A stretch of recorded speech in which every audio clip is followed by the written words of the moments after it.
competition at the Adventurers Guild. Truly is fascinating. Fountain. Hear my wishes.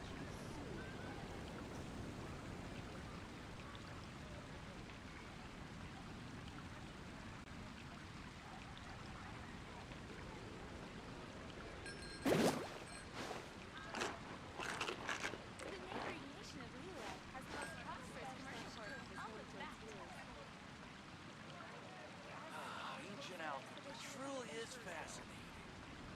Fountain. Hear my wishes. I can't decide whether pyro slimes taste better with salt and pepper or garlic and herbs.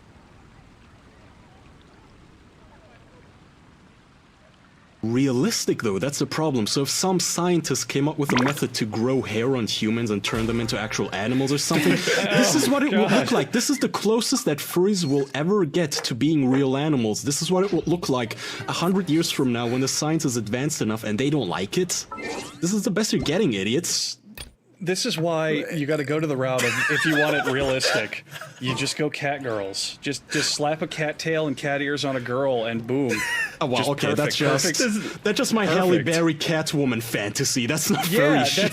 That's so. Why do we have to mess with perfection? I understand in cartoons and animation, fine. Judy Hopps, the hottest thing in the world. I get it, but if we're talking real life, just take a hot chick or an anime chick or what the fuck ever you're doing, slap fucking real life anime. Yeah, slap a fucking cat ears and a cat tail on her, or bunny ears, bunny tail, or dog ears, whatever you want, whatever you think's cute. It's just it's just accessories, and it still looks hot, still looks cute. Done. Why you got to make this creepy, otherworldly shit, this alien garbage? There's like a little section in the trailer at about 1 minute and 11 seconds, if anyone wants to have a look at some point, where it's Ian McKellen, who I can't believe he's in this fucking movie. Stop trying to make Ian McKellen do this fucking weird shit. He doesn't deserve it. And he's turning around with his fucking cat face and it kind of pops out because the technology just isn't there for this fucking movie. It just looks so bad. Oh my god. It's just so fucked. The problem, though, and I think we talked about this on a previous episode, is that movies like this, while they do have the potential to flop massively, if they're a success, they make fucking literal billions. Like, remember Snow White and the Huntsman? Which made over $1 billion, no one wanted. This Lion King's probably gonna make a dickload of money. Whoa, I don't know about that claim. Is that accurate? Snow White and the Huntsman? I thought that was like a universally acclaimed flop. Snow White and the Huntsman made $400 million. That's a little under $1 billion, Andrew. Maybe I'm thinking. Well, still, that's 4 times its budget. That's still a lot. Yeah, that's still good. Yeah, and there's another one. It's like one of the top 10 grossing movies of all time that's very similar to it. But either still, like, the problem is that, yeah, these movies can flop and cost a shitload of money and fail, but when they succeed because of the international box office, they make a dickload of money, so they just keep getting made. That's the problem. I mean, is there a lot of international, like, are the Chinese really pent up for cat humans? Yeah, actually, the Chinese love how Disney's remaking a bunch of stuff now, and they go ape shit over it. Yeah. Well, still, it's the same vein of kind of you take a classic thing and you make it 3D CGI. Like, remember the Warcraft movie that was a big failure that everyone hated? That thing exploded in China. People went ape shit over it. I guess. Made huge amounts of money in China. I think Cats is a little different, though. Cats isn't going to do well overseas because China is super against like anything that Cats kind of represents. Yeah, but at the same time, it's got musical numbers, and anything with music translates internationally very well. So, does it? Yeah, music is one of the easiest ways to get an international audience because even if you don't speak the language, you can get into the song. That's not true. There's no music or anything in Transformers, and that does really well in China. Well, that's for different reasons. Yeah. That's just because people want to go to the theater and go, "Whoa, look, giant robots!" and you don't need to speak English to understand big robot fight. No one's going to do that about cats, though. No one's going to go, let's go to the movies to see Ian McKellen dressed up as a cat. Yeah, but it's goofy. It's anime enough. It's cat humans. Isn't cat girls a big trope in anime?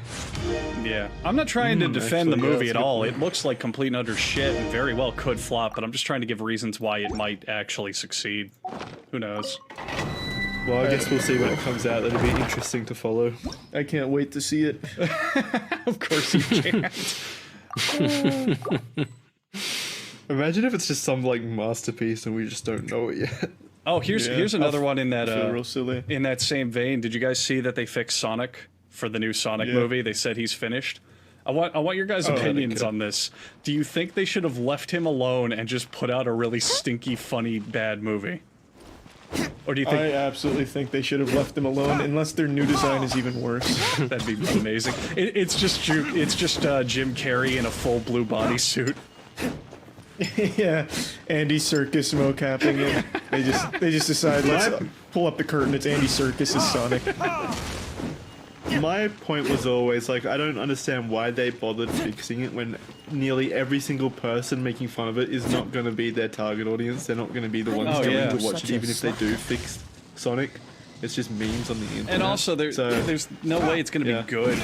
There's no way it's going to be even a good movie, even if they fix the character. So. Yeah, they looked really bad even without the shitty character. We got another? Or a quiz show? What's up?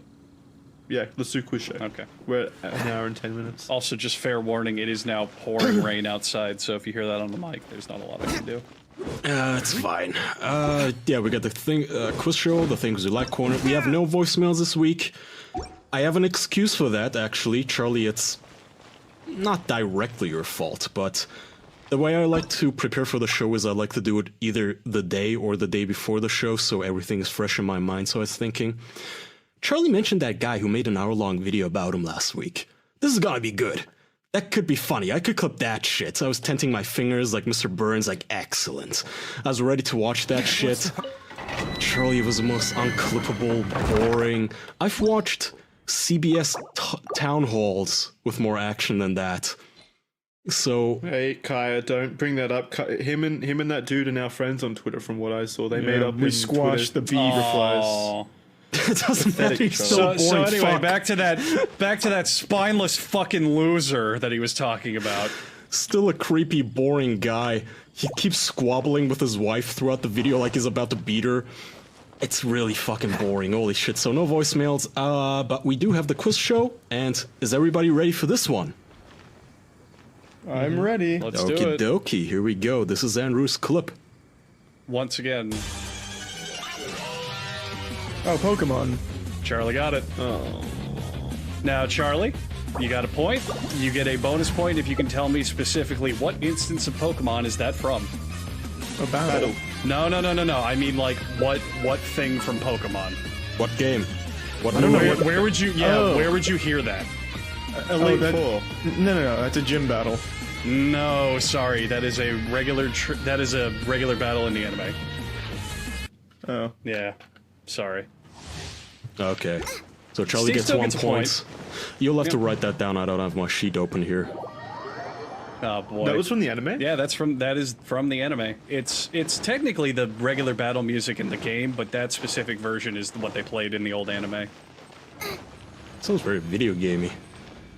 It's a good cover. So yeah, Charlie got the point for this week, so we can add that whenever. Good stuff. Are we going to be able to cash out these points at some point for something? Yeah, by season Like a 3, Dave and by our Buster's? 3-year anniversary, let's do something with it. I don't know what. Yeah, King of Points gets something.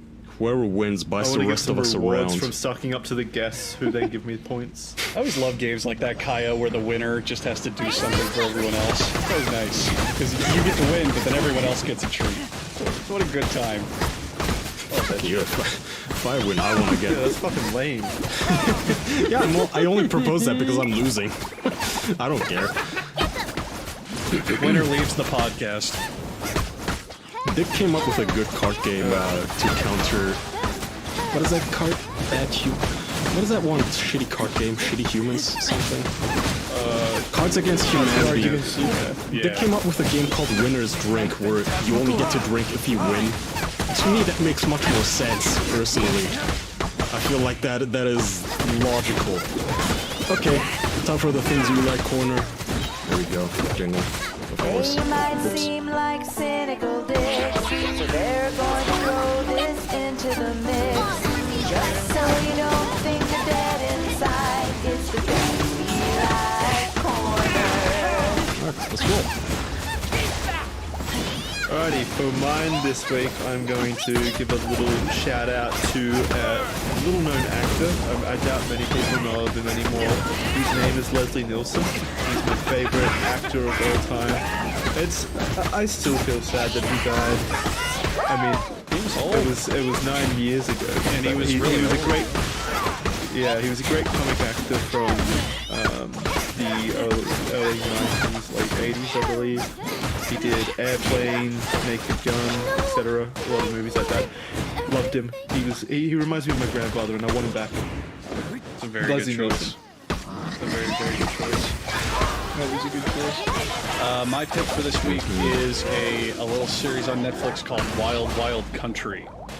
It is about a guy in India who is a big-ass cult leader, and there's a whole bunch of shady shit going down because he's leading his cult, and he has people like from America flying in there to join it and all this stuff. So one day he goes, you know what? The Indian police, they want to arrest me and all this shit, so we're gonna go to America. Bye. And he just, overnight, just up and packs up his whole congregation and just goes to Oregon. And it's a true story. It all really happened, and he gets like thousands of followers to just build him a city in the fucking Oregon, out in the plains of Oregon. And they go through loopholes in the government. Like, apparently in Oregon, if you have over 300 people gathered together, you can legally apply to be a city. So their fucking cult congregation becomes a literal city in the state of Oregon. And just all this shit keeps happening and keeps getting more and more, like, stakes keep getting higher and higher and higher. It's very, very interesting watch. It's all on Netflix. And I really like it. Yeah. Charlie? I don't think we've shouted out Beef O'Brady's, but I like Beef O'Brady's. It's where Andrew and I go. What? Is this just because you guys are talking about Beef O'Grady's before we when ate there Andrew today. brought up the lawnmower? We ate there just earlier ate today. Okay. Yeah, we go there like after workouts almost every time. Yeah. It's just consistent good food, got all the macros you need after a workout. It's located right next to a Smoothie King, which is also bomb. It's just real nice. Charlie's Things We Like corner has become what he had for lunch. Nothing wrong with that. What was it last No, week? I it's a think good that's, lunch. I think it's a good choice. We eat there often enough. That's perfectly fine. Yeah, fuck hard with beefs. Beefy bees, baby. It's a good restaurant. Meat is good. Kaya. Fuck all objections. My thing I like is an update on last week because I don't want to be a phony. So, as you guys know, on Earth there are idiots, there are normal people, there are geniuses, and sometimes geniuses discover stuff at the same time. Like, I looked this up, Charles Darwin and Alfred Russel Wallace both discovered evolution at the same time. Oxygen was discovered by Joseph Priestley in Wiltshire and by Seems all Carl the other Wilhelm nerds Scheele already in have their Uppsala, which is in hands full. Sweden. I discovered that if you mix red wine with Coca-Cola, it makes for a good drink. Turns out this is already a thing since the 1970s. It's called calimocho. According to Wikipedia, this is a drink consisting of equal parts red wine and cola-based soft drink. Dating from the 1970s, it has become an icon of Basque culture. So I just want to put that out there. I'm not claiming to be the genius behind this invention, even though I am still a pioneer behind drinking. I What is believe Basque culture? What is Basque culture? it's like these mountain people in Spain or France or someplace. Who cares? They're drunks. And they mixed gotcha. wine with Coca-Cola at some point. I didn't know They you were also such a liked adding a sucker. dash of ouzo. I tried it. I liked it. So I want to reiterate that. People have been texting me since last week asking, so how do I mix this thing? Adjust to taste. Half part red wine, half part Coca-Cola. I like the Coca-Cola vanilla. You can add ouzo, which is very closely related to our Turkish rakı. You can also do that, which is based on dried grapes. I'm actually about to attempt to make my own rakı. So try that. Yeah, that's my update there. My little disclosure. All right. Oh, let me just fuck someone here over it. Netflix doesn't have a number, I'm sorry, but if you would like to see Heart Turbo greenlit, hashtag Heart Turbo on Netflix, please call 585-612-1388 and tell them all about Heart Turbo, why you would like to see it on Netflix, your ideas for Heart Turbo. Give Charlie and me some ideas. If you have, I don't know, some sort of a storyline, some sort of a pilot idea, script. It doesn't matter if your idea is If you have 30 some minutes of our long. pitch material done, if you've maybe done an animation in your own time and want to send us that, Deliver their pitch for them. If you are an animator, a professional speaker, a script writer, please call 585-612-1388 and let us know. Tell us all about your ideas for Hard Turbo, hashtag Hard Turbo on Netflix. You can also go to patreon.com/theofficialpodcast to be the first person to ever see the Hard Turbo pilots and listen to the intro music. Isn't that right, Charlie? That is correct. Damn, all right. Oh, before we leave, I remember vaguely on last week's episode at the end that there was a competition between me and Charlie for talking time. Yeah, I forgot. oh, Okay. I so assume you you should won. Never mind then. you should analyze that episode and this one and give us a grand finale next episode on who won.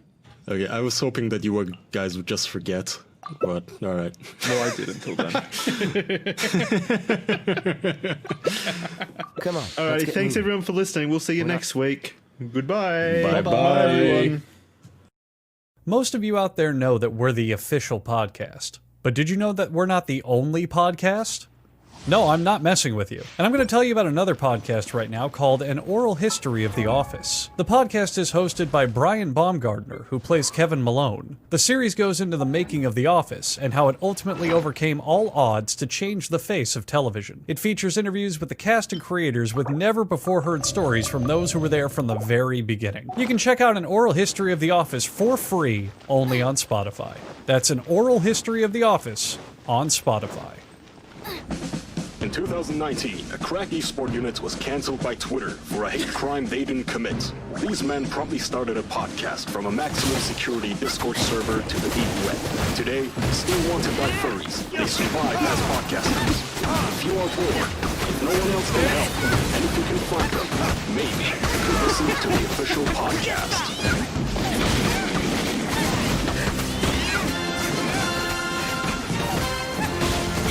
Jesus. That's amazing. Yeah. Okay. Episode 137. Whatever it is, I don't know. That was excellent. I love that.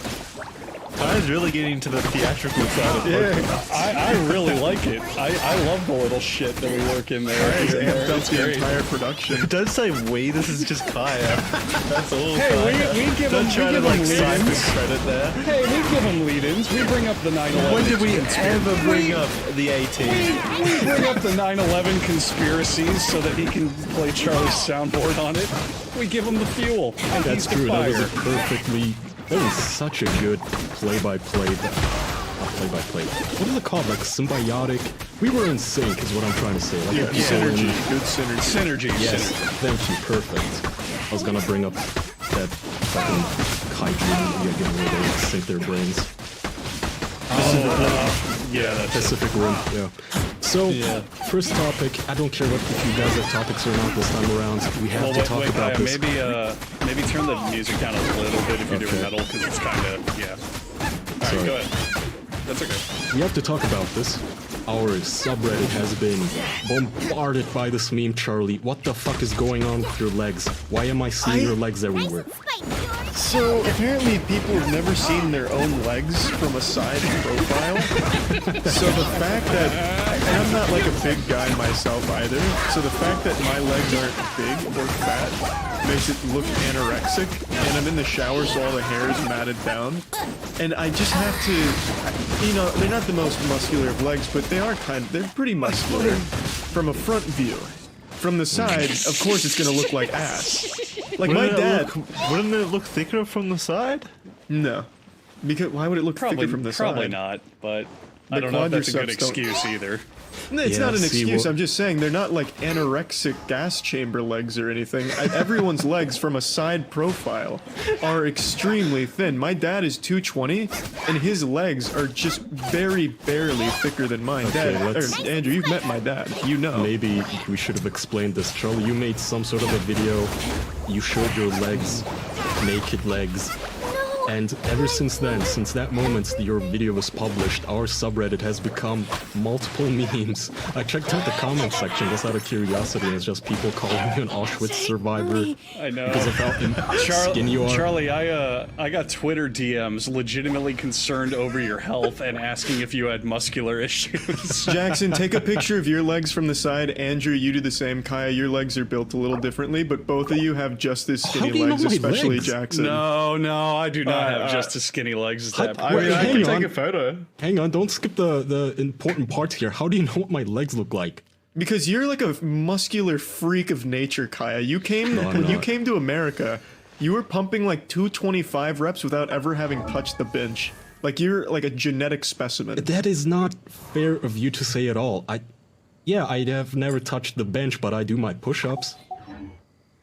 Pussy. But yeah, take a picture of Charlie, your I legs. think the problem with your legs is that they have a completely cylindrical, straight profile. Like most people musculature, they jut out a bit where your calves are and stuff. Yours just go up. They just go straight up. Do you notice my knees aren't in the picture? It's because I stretched it out to They hide are. that I was wearing pants in the shower. Because I didn't want my cock out, because I figured it'd show a reflection or even on the screen. You could have worn just boxer shorts. You didn't have to put on pants. Well, when I say pants, I'm referring to boxers. Could have put on tidy whities. What does that have to do with anything? I stretched the image out. The aspect ratio, I stretched it up. Oh, that's why your knees look, your legs look deformed. You did this to There yourself. you go. I was just about to say, that's the excuse you just should have used from the start. You should Well, no, just say, my "Oh, legs are I- still very skinny. Oh, okay. everyone's you're, legs are you're skinny. bombing your own ship here. You're kamikaze Okay. in your own Well, cause. no. Now that I see it, because I see his legs literally every other day in person because we work out, and I from the video and the screenshots, I went, that just something's off from all the pictures people are sending me. Now, if you stretch the aspect ratio, then it's absolutely 100% your fault why it looks so awkward and terrible. Yeah, no okay, so wonder. why are you defending a stretched, manipulated image of your legs as this is normal? It's what it's Because supposed it to is. look like. Everyone's legs are skinny. They literally Not that are. skinny.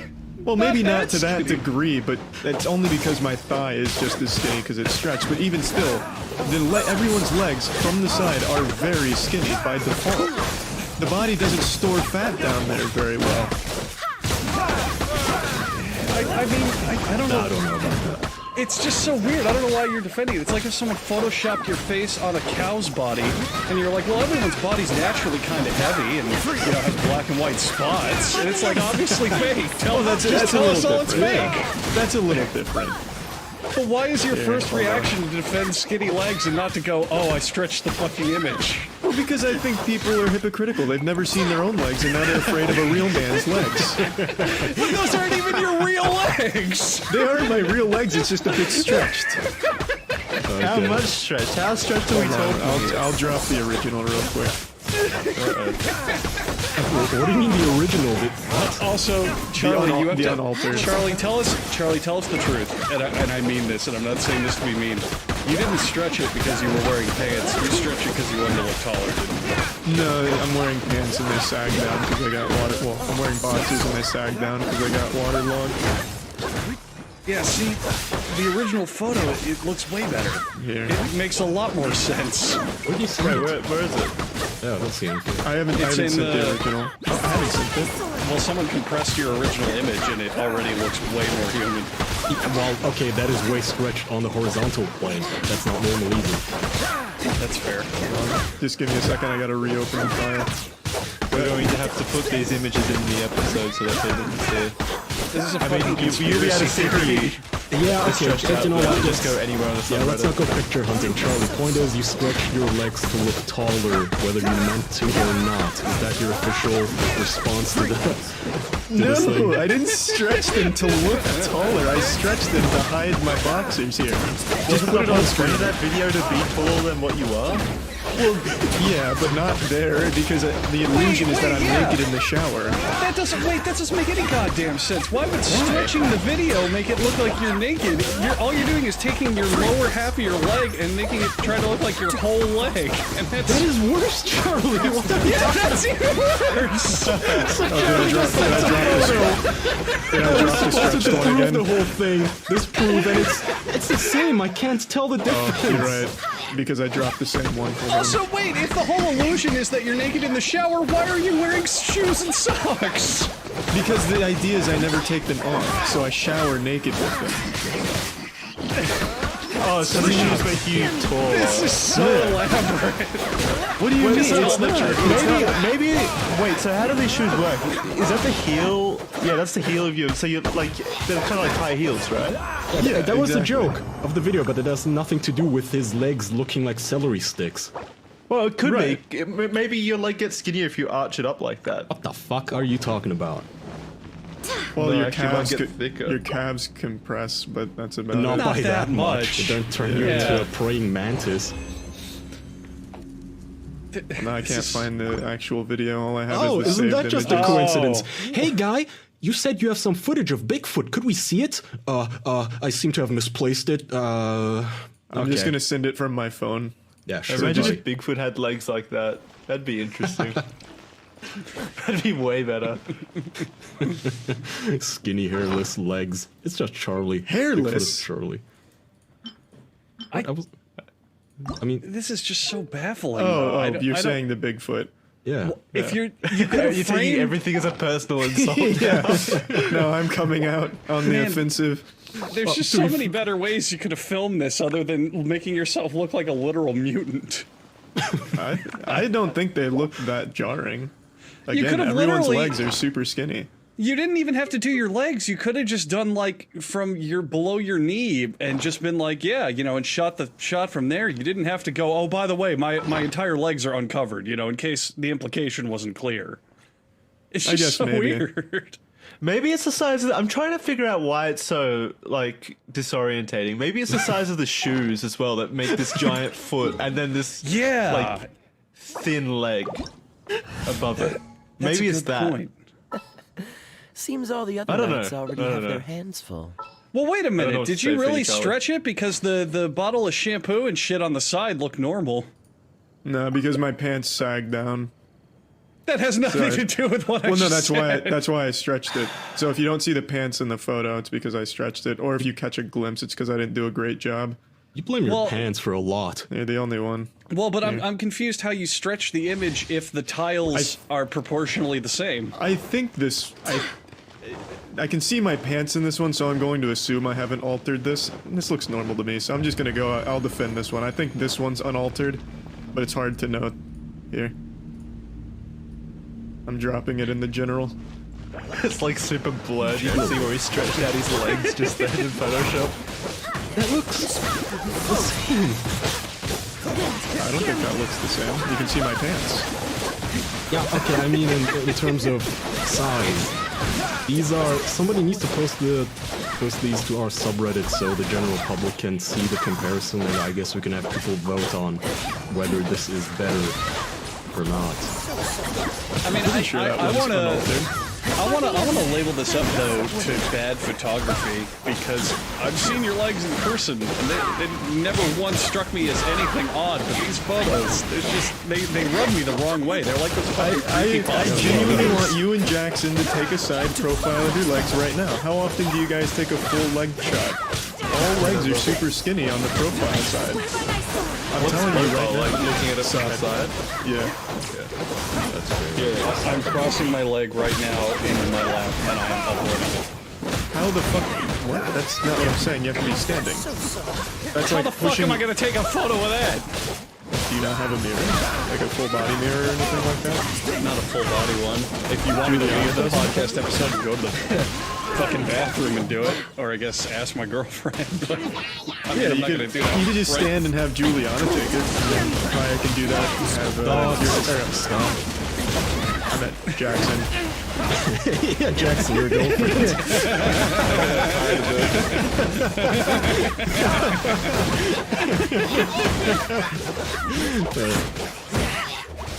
I do have skinny legs, though, and I will admit that. Everyone's legs are skinny. I think mine are pretty good. All you had to do to dispel this was you fucked up the aspect ratio. But even still. You know what I think? Even still, his legs are if, skinny. if you're a I fan of posted the in the wrong official channel. podcast, put your photos of your calves from a profile. No, not your calves. It has to be thighs and down. Okay, you know what I meant. Oh, well, Jackson, that's cheating. I can take a photo like that right now and it'll look the same. Your knee's bent and you're sitting down. Here's my leg. Okay, enough. We're talking about images too much. I'm putting an embargo on this. Not an embargo, a ban. Alright, this is the last one because Jackson's just uploaded a really Fine. dumb one that makes no sense. Oh, I'm not getting up to take a new photo for you. That'll have to do. Yeah.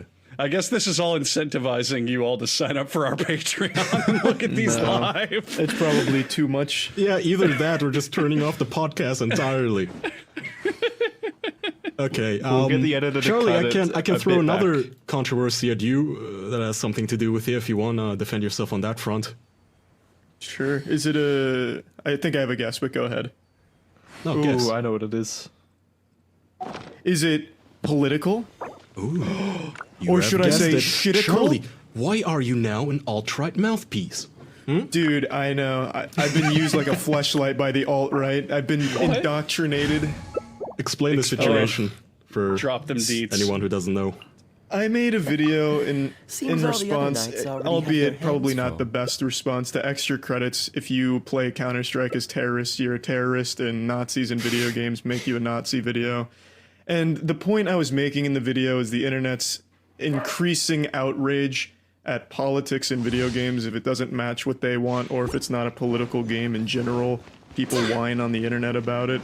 And I thought that was unhealthy to the gaming environment. And then the hero YouTubers and streamers like Destiny, Trihex, and Vosh all blatantly misrepresented my talking points to make it sound like I thought video games shouldn't ever cover politics and should be nothing but rainbows or something.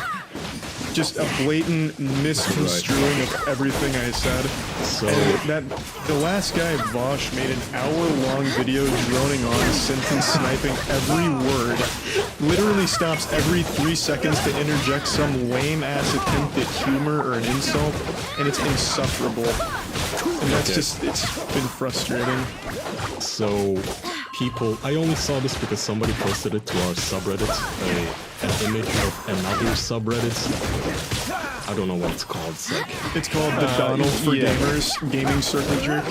Yeah, that one. something like That's that. where I saw it. And I went on it. So this happens once or twice a year at this point. I've gotten used to it. Once or twice a year, Charlie, you make a video that is mildly, very mildly not politically correct.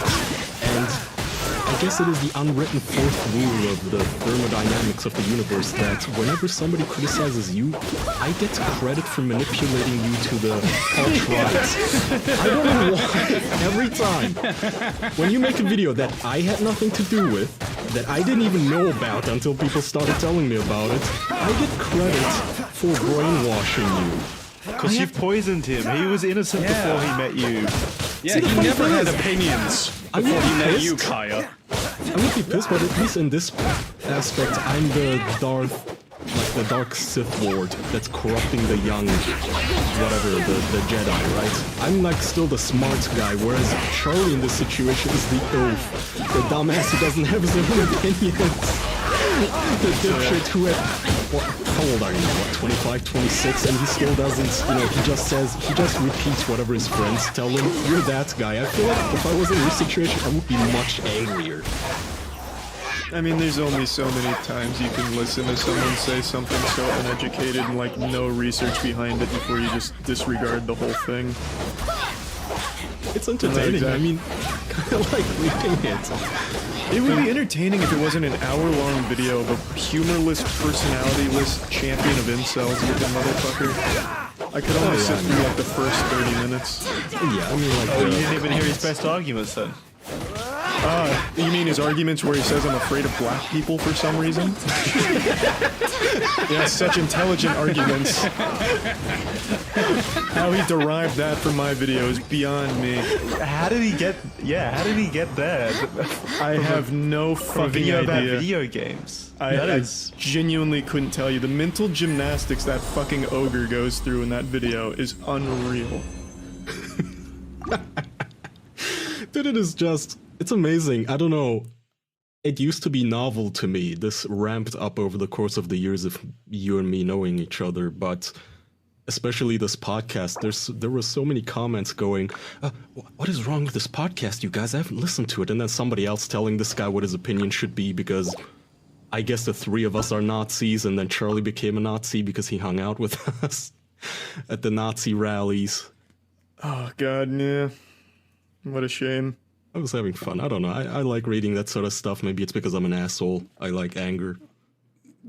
They just don't understand that there's this thing called time and people change, you know, these simple concepts. Because they go, you know, I miss Charlie from like 8 years ago when he was doing that same thing. Why doesn't he do that now? Why doesn't he just make the same exact videos he made 8 years ago? Because, you know, people you guys don't never change. stop to think maybe Charlie's the one manipulating us into being Nazis. I'm the puppet master. Well, I was always a Nazi, so I'm not afraid. Me too. Watch out, Andrew. Vosh is already getting ready on his stream. Oh no, who? I converted to Nazism the first day I met Charlie. Wait a minute. Yeah, that was such a coincidence. I remember I was talking to him on Xbox Live. We were playing Call of Duty, and he said, "Hey man, if you ever get a minute, I got a book you really should read." And well, one Mein Kampf later, and you'll never guess what happened. Hey, How dude, could I not see the signs? Here's this super cool symbol on this armband that I found. You should put it on. You want to learn our secret handshake? You like extend your hand out at a 45-degree angle upwards, and you say "Zeke Heil." God, that shit is always fun. It still happens once a year at the minimum, and I get all the credits for it, which is kind of fun. I don't know why. The lore book behind Kaya is immense. Yeah, it's just this never-ending train of people not, I don't know, being able to see beyond a fucking surface level, because they go, you know, I'll bet you he's just ready to get rid of Kaya, because you can see Kaya's evil influence has been corrupting him, and it's very, very sad. I'll bet you any day now, and it's like, what, you guys have been friends for like 6-7 years now? Like, yeah, that's gonna happen real soon, let me tell you. He's a new entity that's slowly fucking wormed in. Jesus, you're so dumb. Well, I guess that's just a case of fans thinking that they know the personality more than exactly like the people in their actual friend circle do.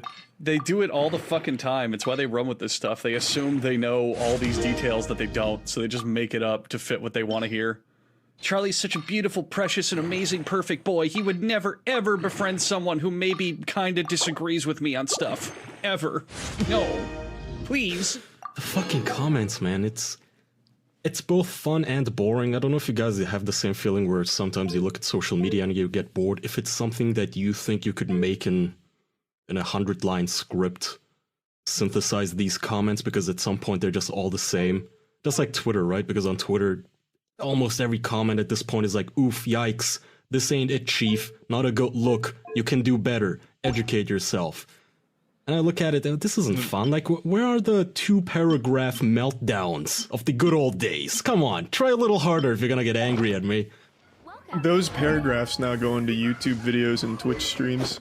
Yeah. They don't write it out anymore. They don't have the so they time. can, or they don't they want to. absolutely write it out. Are you guys kidding me? I see so many Twitter rants. What are you talking about? It's mostly so they can interject ad breaks in as many places as they can on them, and on Twitch so they can get sub bombs and all that stuff, because they're, you know, as everyone will always put it, you're the only one saying this truth, man. You're the only guy who's not afraid to talk about this stuff. Have 10, Hashtag 20 facts. gift subs, 30 gift subs. Thank you. You're so enlightened. Yeah, God, it's all just money making. It's all attention and money making. I guess the one type of comment in this situation, the thread, somebody linked it to me, is when somebody says, "Oh, you know, Charlie says he doesn't like politics, but then again, this video is political, isn't it?" It's like, it's like if you grabbed a kid, started punching him, and went like, "Why are you punching yourself? Why are you punching yourself?" You're making it. You're having these ridiculous Twitter threads talking about how Cyberpunk needs to be cancelled and banned for I don't even know what the fuck. And then when somebody says that's ridiculous, you say that they're making a scene. These are the type of people That's a one where style. these are the type of people where, say you went home and you found a gun on your table. You don't know how it got there. Maybe someone who came over left it there or something. And you went to go, like, dispose of it or turn it into your police department, and someone sees you holding it, and they go, "I thought you hated guns! Oh! I guess you suddenly don't hate guns." Like, they have no idea what's actually going on. Well, yeah. They just have no perspective. They just have a perspective, not any fucking information or clarity or context or anything. We're sounding a bit circle jerky now, boys. We're That's sounding right. just like This podcast that. is great. I'm the Gaming best. circle jerk. Yeah, you're right though. Let's see what else we got. We got an ad about. Let's see. What else do we have? Kaya, if we need to look for new things, I think we can apply for a job. Or maybe even hire people for our jobs. What? The possibilities are endless, and it's because we use ZipRecruiter. Isn't that right, Jackson? Yeah, it is right. Tell me about it, Andrew. God damn it. Listen, ZipRecruiter, it's going to help you. It's going to help you find the two-way street known as the job market. Do you want people to work for your job? Do you want to look for jobs? Do you want to post out there what you can do and find a job? Does the word job tickle your fancy in any way? Then you should head on over to ZipRecruiter to have them send your job out to over 100 of the web's leading job boards. They'll use powerful matching technology and scan thousands of resumes to find people with the right experience and invite them to apply for your job. ZipRecruiter is so effective that 4 out of 5 employers who post on there get a qualified candidate within the first day. Right now, you can all try ZipRecruiter for free at this exclusive website. That's you probably know what it is. You guys are smart cookies who watch this show. ZipRecruiter.com/official. That's ZipRecruiter.com/official. OFFICIAL. ZipRecruiter.com/official. Post your job up so you can do it for you. Look at other jobs. Get the economy going. It's Get a a good job, thing. you bum. Yeah. Pay your rent. But do You it can with also someone. post your job on ZipRecruiter, so if you need a job done. Get someone to pay your rent with ZipRecruiter. All right. Nice. Next. Next, let's see what else we got. Have you guys seen this news about the... I don't know why I'm asking. Charlie, I know you have the chick who got decapitated by some incel. Do you want to lead this Very one? recent. Not really. I think it's a really sad topic, to be honest. I don't think there's a whole lot to really break apart there. I hate We the make fucking fun incel community. of a kid who died and didn't get his Spider-Man tombstone, but this is too touchy for you? Well, yeah, because we used to laugh at incels, like back when they were harmless lunatics, but now they're like harmful lunatics, and it's just kind of sad. It's like having a friend Is definitely an incel. I don't think that's a good argument either. There were always harmful people in that group. It's just whether or not it was public. You know, it's like making fun of Nazis and shit. It's like there are definitely ones who do horrible things, but you're still laughing at the big group. Yeah. Because they're pathetic. That's the whole Exactly. joke. They're pathetic I guess that's individuals. I guess it just felt like a lot worse because Kai and I, like, we were ground zero of discovering this this really it's we endangered now. group of losers. Yeah, it's we now. Back when I came at you with It's Kicks not passion we. clips, you were like, Kaya, why are you obsessed with these people? Nobody cares Okay, about well- these guys, and then the mainstream Just media jumped on another him. case of Kaya manipulating Charlie. I don't know. Now Trying I to see the discredit me signs. now. See, I was the indie, the hipster. I thought incels were interesting before everyone else did, and then CNN, Fox News, MSNBC, they saw the gold mine, and they decided to make documentaries. I think BBC is now making a documentary about them. None, of course, are Did better Kaya than... get any credit? No, of course not. Yeah.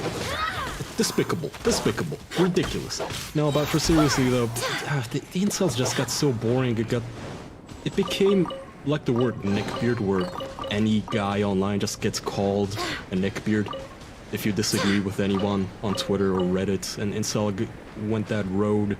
And if you go into their forums now, they switch the URL up every 10 minutes because they keep getting banned from places. They're just not that interesting anymore. I don't know. They went too... I don't know. It's mainstream, man. I don't want to... I'm trying not to sound like a hipster, but yeah. They're just overdone at this point. We get it. We get your motivation. Holy shit. Most of you are 6s or 7s. At least a 5 in terms of looks. And there you are sitting bitching about women not giving the time of day. This guy cut this girl's head off, so the news is that this one, I don't know, some online chick. I don't even know what she did. I guess she was an Instagram model or something. No, she wasn't. I don't think she was anything significant like that. She didn't have like a job. Anything significant like an Instagram model? Well, she was definitely no. Yeah, no. I meant like she didn't have a specific job to do with the internet. She was just an individual on the internet. Okay. And from what I had heard, she had met this dude on Discord, and they started some kind of Discord relationship, not necessarily a romantic relationship, but some kind of friendship. He expected more, he didn't get what he wanted, and then he turned into the typical raging lunatic. Don't give away fake information. That's not what happened. The guy was a family friend of the family, and there's no details about what drove him to do it. But then he went and killed her. It wasn't just like a Discord meet thing. He was a family friend. That's what I heard too, or read on Kiwi farms, where these people who are more autistic than even I am, and they always dox people and find out the information about shit. So her own sister, apparently this chick's sister, said that this guy was a family friend. He even met the mother of the girl, and then he went up and did this, yada yada. I went to this guy's Instagram, or saw screenshots of it. He looks like a 17-year-old Chris Angel, basically. You can tell he listens to a lot of emo core, scream core. He's like this relic from the 90s. It's weird to see somebody like that still in this day and age. I don't even know if he's an actual incel, because he's all muscular, he's not bad looking. I guess he just had mental problems, man. He's just a piece of shit. Yeah, just a big old piece of shit. And then the incels made it like a celebration day. They did.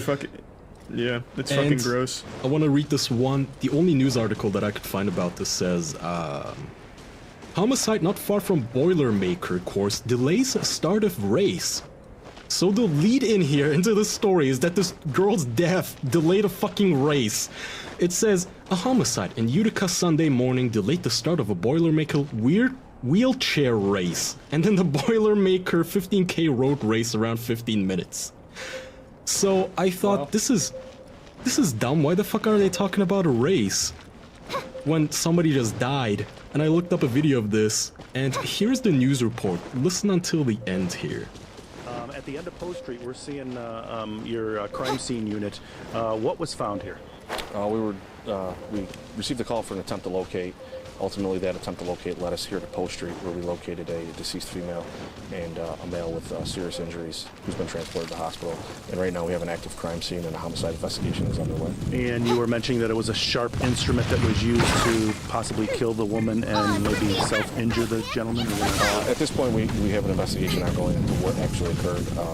It appears that all injuries were from a sharp instrument. But right now, we're still early in the investigation. And quickly, just the reason for the delay in the race. The reason for the delay in the race was to get emergency services and police personnel to this location. Really? Somebody died, and you're asking about the fucking race for wheelchair people? Is that your main concern here, news reporter? You want to know the sad truth, though? You want to know the actual truth? What? That's the delayed race is going to affect far more people than this. Think about it. What? Far more people. It's far more relevant to people that the race has been delayed to way more people than that someone was killed. Oh yeah, I know. That's why the news is focusing on it.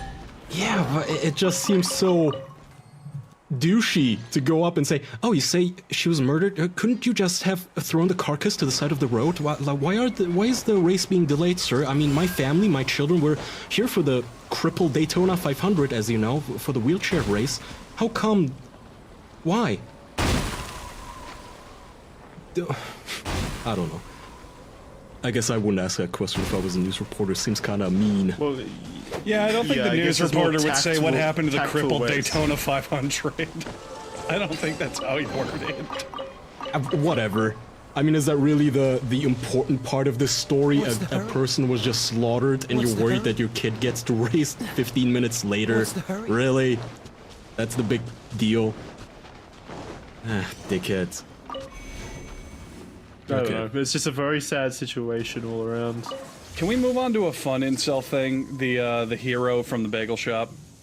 Oh, let's do that He's next not an week. incel. He was married. Or sorry, was not married. in. Okay, he's not an incel, but have you seen that he is now the absolute just crowning king of the incel community, where they've drawn fan art of him and they're writing sonnets in his name and all that shit. Yeah. I mean, are you gonna describe it? Do we want to talk about this or save it for a bonus or something? I'm sure a lot of people have seen what's already happened, but there's a couple of viral videos floating around of a pretty small man who is at a bagel shop who is throwing a little temper tantrum. That's the best I can describe it. He is just throwing anger out left and right. There's a bunch of muddled details on why it started. Like, apparently there were girls who couldn't hear him, or when they were taking his order, whatever. And he's just going around the shop going like, you know, oh fuck, you chatty little girls and you bullshit and this and that. You always saying, you know, you're too small, get off of my dating sites. You're too small for dating websites. And one of the women's like, no one said that to you, sir. And he's like, well, they say it on the dating sites. And it's very clear that the man is just throwing his misplaced anger left and right.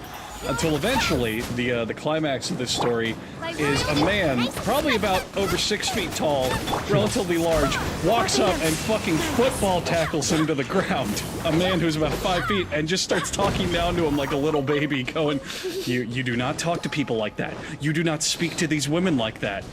And exactly. Let me play this clip because I find his voice to be funny too. So, like you said, 5 feet tall, chubby guy. He's at Bagel Boss, and he's yelling like an angry chihuahua at everyone around him. Why is it okay for women to say, oh, you're 5 feet on dating sites? You should be dead? That's okay? Who said that to you here? Nobody. Women in general have said it on dating sites. You think I'm making that shit up? Everywhere I go, I get the same fucking smirk with the biting lip. Shut your mouth. You're not God or my father or my boss.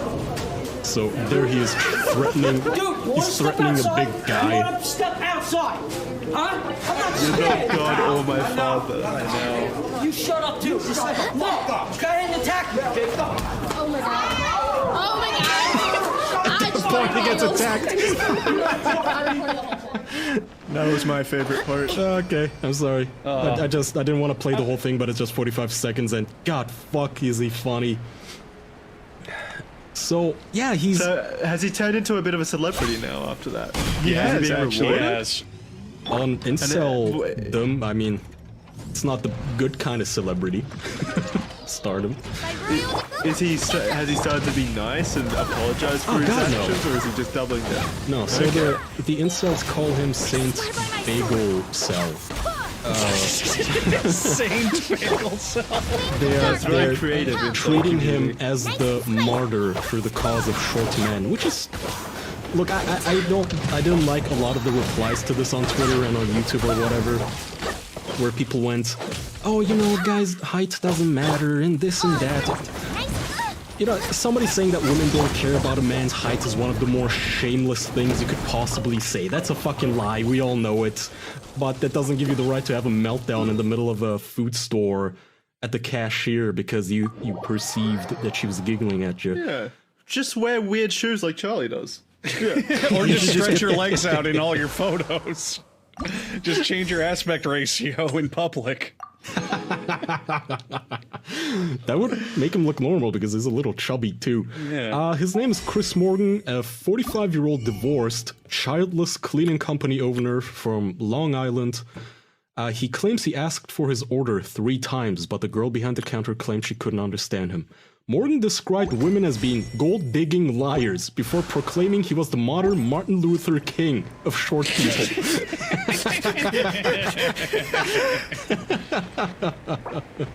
What does that mean? He has a dream to be taller.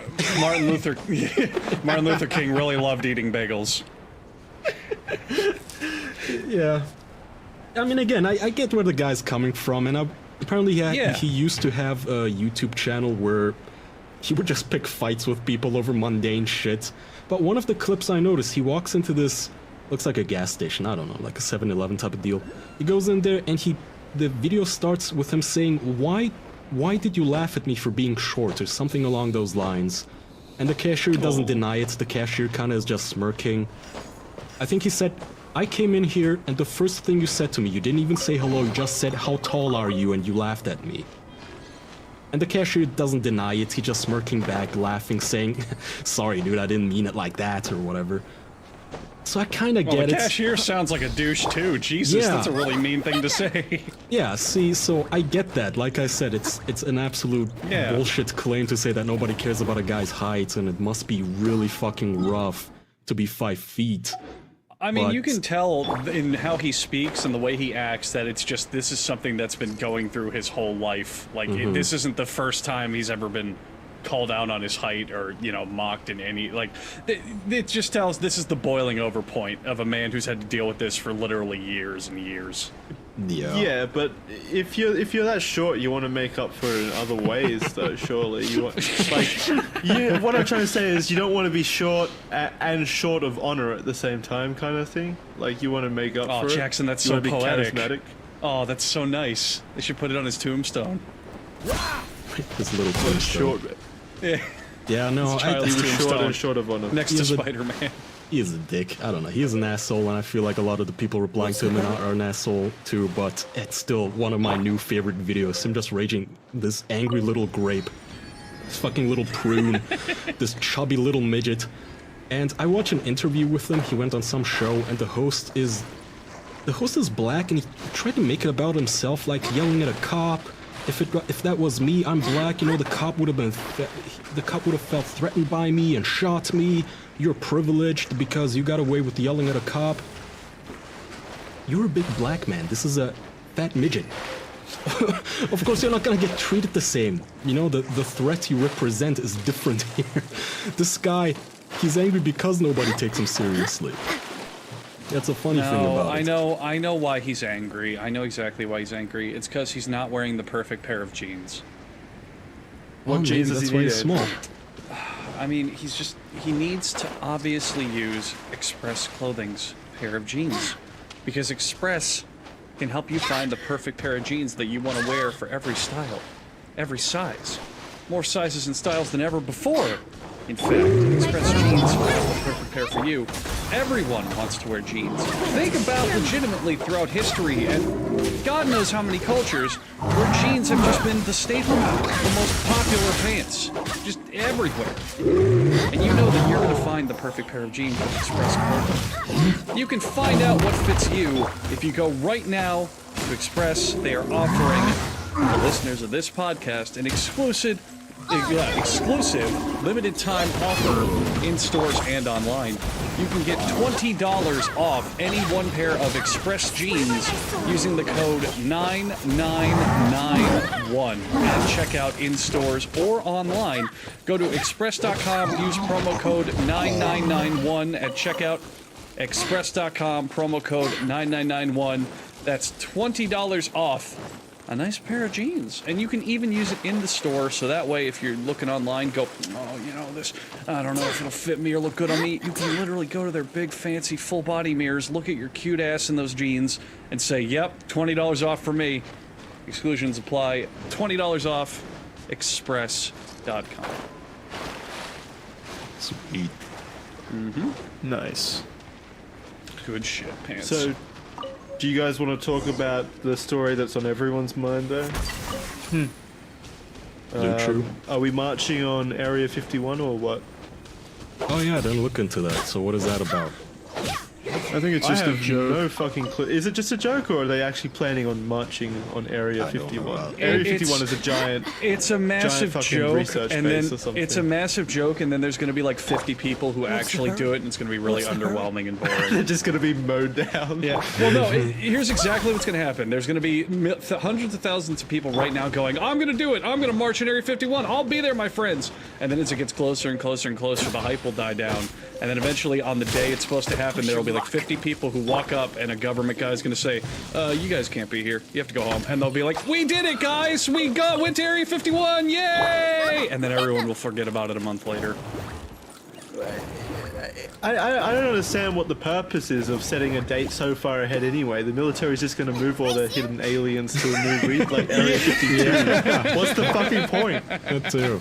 That's a good point. I didn't even think of that. It's not even It's not organized like in secret. It's hidden from the army. If Area 51 really, in fact, has aliens or what the fuck ever, you're making this plan as public as possible. They'll just hide it in the fucking safe while you're there.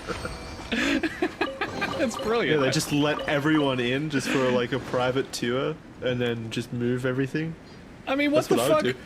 do. Even if people are serious about it, what the fuck do they think's gonna happen? Do you think the government is just gonna say, oh, well, you know, that's a lot of you guys. Come on in. Yeah, we get tours all the time. Please, take a shirt. We can't believe the Russians didn't try this. Yeah, why didn't they just ask politely? I'm just wondering if they're thinking they're gonna catch the US military pants down in the middle of the desert, just modifying, pimping some alien ride. What's the hurry? You know, one of those skinny aliens is gonna be standing there. Oh shit, there they are. Oh no, I thought they were coming at 3 p.m. They're just on the air, like the, what do you call it, the airpad? The, what do you call it? The runway. The runway at Area 51 just hanging out. I mean, do you guys believe that Area 51 is actually what it's cracked up to be, like a hidden alien hotspot? Yes. Not even close, no. I think it's just like for experimental aircraft. It I is. think It's been fully declassified for years what they actually do there. It's just you can't go and look because it is secret prototypes. It's declassified. Is it so you believe what the government puts out there by themselves, Andrew? You fucking stooge. You Zionist shill. You're gonna make us believe the government isn't hiding the Greys? By royalty. That's what they call them, right?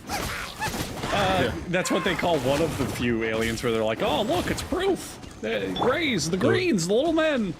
Yeah, isn't that the Greys, the stereotypical alien imagery of the big-eyed gray ones? Greys are the stereotypical It's a bit of a ones. bigoted way of looking at aliens, but yeah, the Greys are among the... Charlie's a full MIB operative. He knows the public relations lingo. That's very bigoted. Not all Greys collect welfare.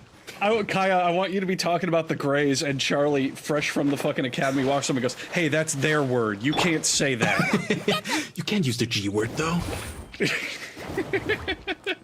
Only alien Americans you can use the G word. Yeah. And then he talks to his watch. I'm very sorry about that, Gernblopskin. It'll never happen again. It's just, I don't know. Are we actually really discussing if we believe in aliens or not? 'Cause I think it's so bafflingly stupid. I don't think there's anything at Area 51. believe in aliens. Yeah. Oh yeah, I believe there absolutely could be extraterrestrial life, but I don't think we're hiding any at Area 51. I've actually got some classified information that my father has green-lighted me to share with you. If you're interested, that is. If you think you can handle it. All right, Yeah, we should talk about your dad. I don't think we ever brought that up. I can handle the truth. We'll bring that up after. What's the alien? What the info? hell is this information? What?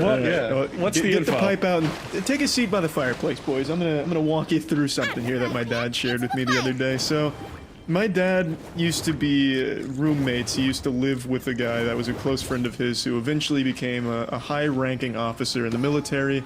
He oversaw an entire military base. I don't want to give it away because my dad doesn't want it to lead back to him. But anyway, so already you sound like Alex Jones. I used to know this guy. The information is out there. You can look it up. You know, I used to know this alien guy in high school. I'm just saying my father roomed with the guy who became a very high-ranking member of the military, a lieutenant colonel. His name... I looked into him. Well, I looked into it myself. He did exist. He did oversee a base, and he did know my dad. I don't know if they roomed together. That could have been fabricated, but my mom also knew him. Wait, what? Him knowing your dad was on the military report? No. Like, he had pictures with my dad. Oh, okay. At Area 51. Well, I wish. Aliens. Yeah, hanging around with him. So, he oversaw... Fuck Charlie's mom. That's 24 legs. So Well, if please, you're gonna Charlie, dump make this a info. mockery of my father's story, I can stop. I'm sorry. Go ahead. I'm sure this is real. Go ahead. Please, continue. So, according to my dad, he would often like pry into like trying to get military shit because my dad was always interested in like aircrafts and shit going on military-wise, but you can't share that kind of shit. So he never really got much out of it. And the guy, he was like a pretty hardened, tough guy. He actually led one of Afghan's first missions from the US to Afghan to capture some dude. It ended in failure, and then shortly after he retired. And during his retirement, my dad prodded him a bit further because my dad's always been super interested in aliens, and I think as a joke, he was just asking about aliens and shit.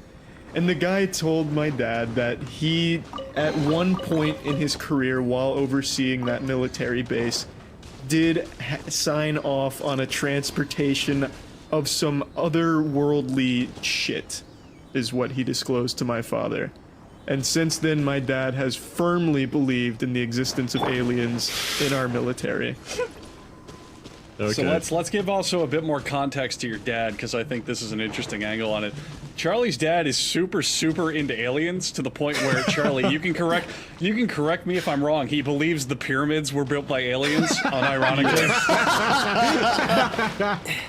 Okay, yeah, that's a reliable source. Like, I'm not wrong. He said that, right? He didn't say that, but to a certain extent, he thinks the aliens had a hand in teaching them. So, okay, did your dad's secret friend that no one has ever seen, that no one has ever seen a photo of or knows the name of? Well, Charlie said he saw a photo of them. Yeah, Charlie says, okay. Charlie said he confirmed he was a real person in the military, yeah. Wait, so now we can't even trust Charlie? So, is one of the Area 51 experiments a chewing gum called Blue Chew? I'm not sure, you'd have to tell me about it. I don't know, I'm not. I got neuralized. Andrew, do you remember? That's not a chewing gum. Oh, fuck. I gave you the fucking thing to make sure you had it right. No, I know. Ladies and gentlemen, enough talk about aliens in Area 51 and secrets. So let me tell you something. There's not a lot of secrets when it comes to having great sex. And that's why, if maybe you're not getting that great sex that you need, you can look into Blue Chew. It's blue, like the color. And that's how you can remember it. Blue Chew brings you the first chewable that has the same FDA-approved active ingredients as Viagra and Cialis. So you'll know that they work. You can take them anytime, day or night, even on a full stomach, and since they're chewable, they work up to twice as fast as any pill, so you can be ready to go whenever the opportunity arises. Oh, I get it. Arises like a penis. Yes, yeah, erections. You can increase your performance, get extra confidence in bed with Blue Chew. It's prescribed online and shipped straight to your door in a discreet package, so no in-person doctor visit, no waiting at the pharmacy, and no more awkwardness in getting that little thing that you need. Right now, we've got a special deal for our listeners. You can visit BlueChew.com and get your first shipment free when you use our special promo code OFFICIAL. Just pay the $5 shipping. That's BlueChew.com, promo code OFFICIAL, to try it for free. It's better, cheaper, and faster than every other choice out there. And we want to give them a big old thank you. You're telling me you can literally get a free boner from using this service? That's fucking great. for free boners, go to BlueChew.com. Use promo code OFFICIAL. Dude, you can't invade Area 51 all limp and soft. Yeah. Oh man, I would love to see the people who signed that petition just storming the base with all erections. All full mast. It's an intimidation. Open the gate. Should have infiltrated the Facebook group and sold them these pills as like anti-force field pills. If you take these, you can see all through all the ruse of the American government. with a full heart on at the same time. Yeah. They're made in the USA. They're made in the USA. They ship direct, cheaper than the pharmacy. That's BlueChew.com, promo code OFFICIAL to try it free after you pay shipping. All right. Yeah. Do we have any other pressing topics, or should we do our our shticks, our things. Well, Andrew, I have to ask Yeah. you, and I wanted to be honest. Yeah. Did you kick any puppies this week? No, not in my immediate memory, no. Okay, I'm just asking because almost every single voicemail this week was hating on you. I'm not sure why. All right. Good We to got know. a few. I want to play them for you. I thought some of these were entertaining. So this is somebody who is talking about your laugh and the pitch of it. Andrew, your laugh pisses my wife off because I laugh hysterically when you're having a near asthmatic episode laughing. So, to be fair, I was editing one of these episodes for, I think, the Doug and Anthony bonus episode we have on our patreon.com/theofficialpodcast. Andrew, at some point I came across one of your laughs, a couple of seconds, where I had to apply special editing to it to make it listenable, because Discord does this by default. It applies some compression to it, so we don't notice this while we're recording, but when I listen back to your track that you yourself recorded, I had to apply an equalizer and a compressor to your laugh so it wouldn't hurt my ears. So here's a clip of that.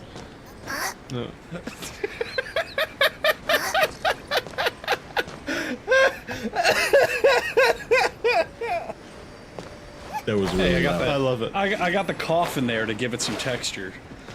Well, your game is I so love hot. Andrew's laugh. You're clipping all over the place in the first place, so it was really loud, really high-pitched, so I guess I could kind of understand where people are coming from. And before anybody says, oh, you know, Kai, you took that out of context to make fun of Andrew, and, you know, you must have edited that laugh, and... Oh, I'll here it go is. ahead and vouch for you. No, you didn't. I know for a fact I still you have to didn't. prove myself. Here's the in-context clip of your laugh. Clean up your act, Joker. Oh, that's a joke, right? Batman finally told a joke.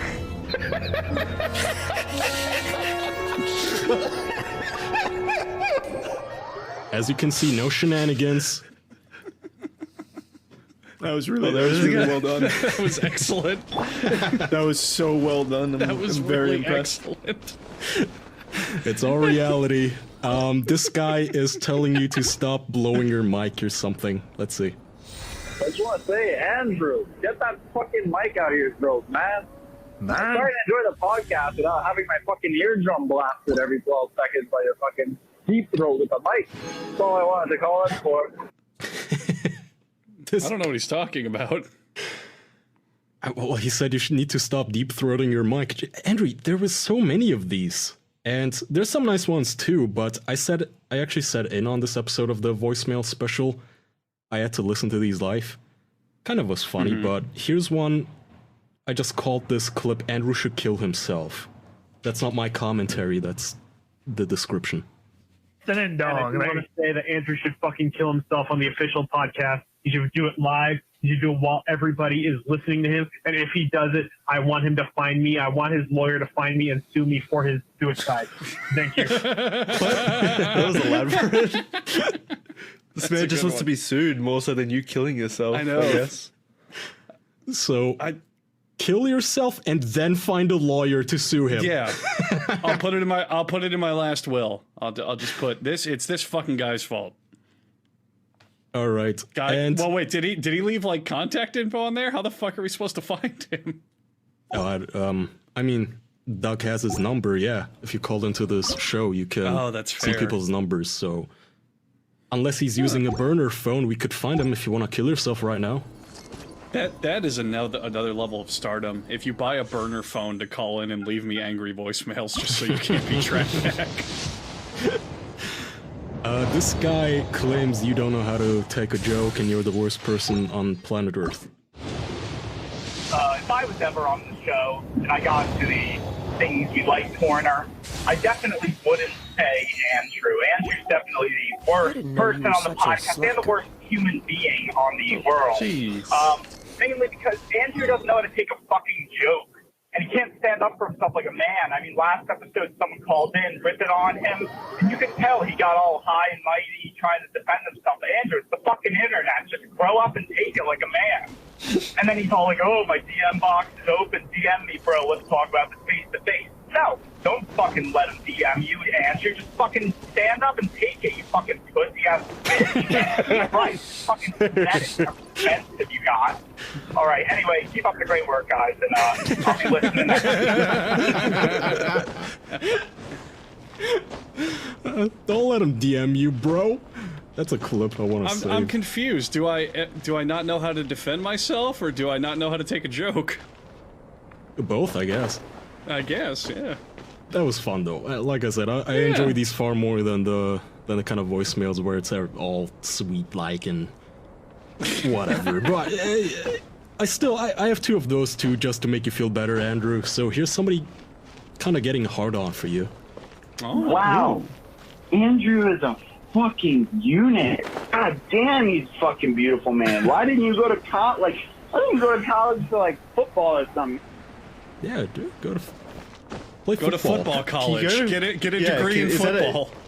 Is it an actual thing? People go to colleges with scholarships for football. Yeah, right? that's more what it is. You go to a school, but you are just there to play on the college team for the most part, and then your classes are what the fuck ever. Yeah, but thank you. I'm a big boy. If you're lucky, you can get a scholarship from what I understand. This guy calls you a sweetheart. I just want to let Andrew know that he should not listen to anyone that's making fun of him. Granted, his voice is the most irritating thing on the fucking planet, but I don't think he should take that to heart. He's a fucking sweetheart, and I loved him. All right, good night.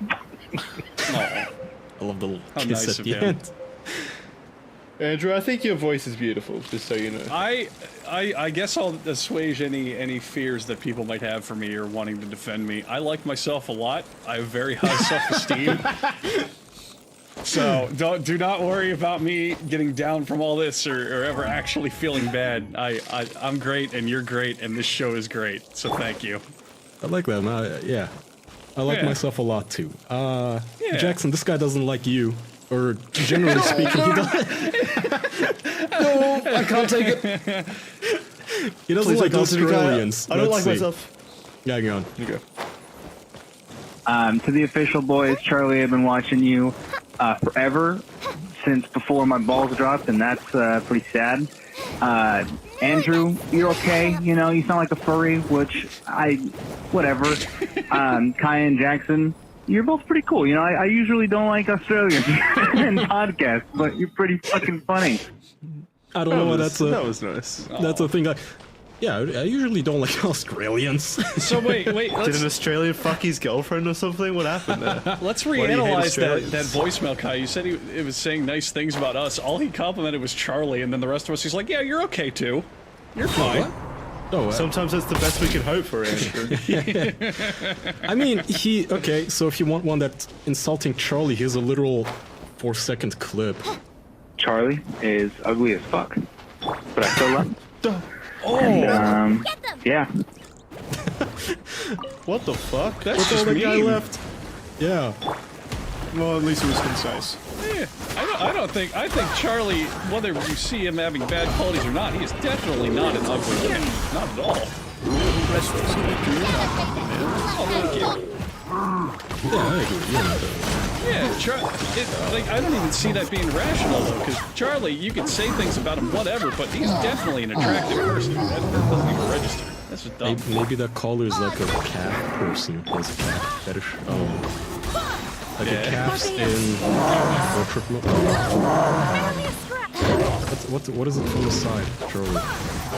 Profile. He has like a calf profile fetish. I thought profile was straight on. Are you sure that's not straight on? No. Yeah, profile is the side. Yeah, profile is the side. Portrait is front. Yeah. Well, portrait is the photo is vertical, and then landscape is horizontally. I have a super nice voicemail. I don't know. Do we want something nice? Yes. Yeah. You guys are soft. Hey, this is David. I'm from the U.S. and I'm from the official podcast, but I actually decided I would check out you guys' stuff, and I'm really enjoying it. Your guys' stuff is really cool, and you guys seem like really cool guys and awesome dudes. And Also, shout out to Jackson, Andrew, Charlie, and Kaya. You guys make my day every day. Just by listening to your shit. Andrew and Charlie, your streams are a lot of fun, and Jackson, when you occasionally stream, I like to pop in. And just thank you guys so much. Same to you, Doug and Anthony. You guys' shit is awesome. Hope you all have an amazing day. What a fucking sweetheart. That was very sweet. Thank you, David from the U.S. We'll find you. He gave us a lot of info to go off of. That was sweet. It is sweet. That was very nice. Yeah, thanks, man. That was very nice. That made me feel good. Do you guys consider me a bully? Yeah. Yeah, probably. What do you want us to answer? Well, the chat is... Okay, well, the chat is against me, I see. I like to think that I am not, but I've been told that for the past 2 episodes I've been forgetting to give out a voicemail number, so people didn't know where to call into. Thankfully, Doug is correcting them in this episode, so here's the number for anybody who wants to call in, and here you go. So, I've had a problem with bullying and bullies my whole life. I don't like the way that people can just come in and throw their names around, throw their weight around, whatever, and then make our lives hard just because he's a big bad podcaster. One of the things that I would ask people to do a way to stop bullying is to call the voicemail. That's all you got to do. 508-974-4489 and say, "Die, you fat fuck." That is not edited in any way. That definitely sounds edited in every way. It is not. Doug, if people want to call you a fat fuck, where should they call? 508-974-4489. Oh, okay. Thank you, Doug. You can leave now. This is not edited. This is not staged or prepared beforehand. Are you gonna do like a Joker laugh for Doug? I don't. Shit, I should have. You're right.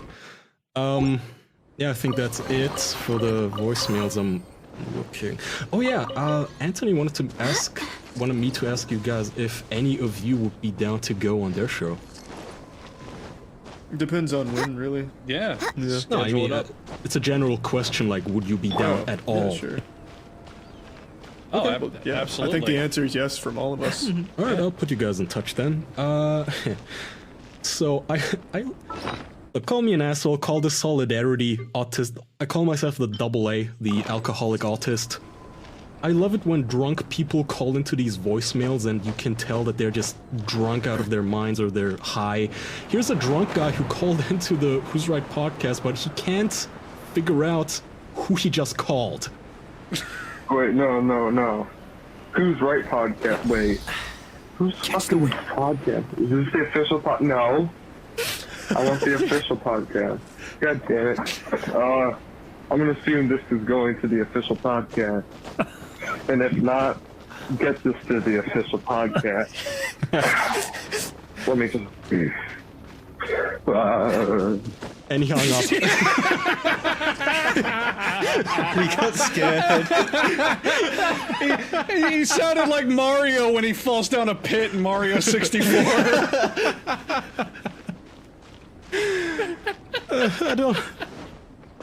I love these. I can't lie. I know it's banal and there's no depth to any of these voicemails, but when they call in I just like to imagine that somewhere out there's an expensive piece of equipment, a server, owned by Google or DigitalOcean, whatever, and it's all the potential is being pissed away at storing megabytes upon megabytes of voicemails for our show of people who smoked pot and called in.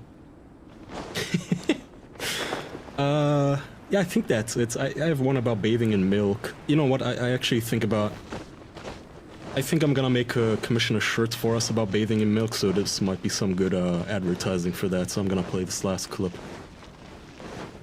When I go to the Chinese restaurant, I like to bring jelly beans with me and jam them into my cock hole.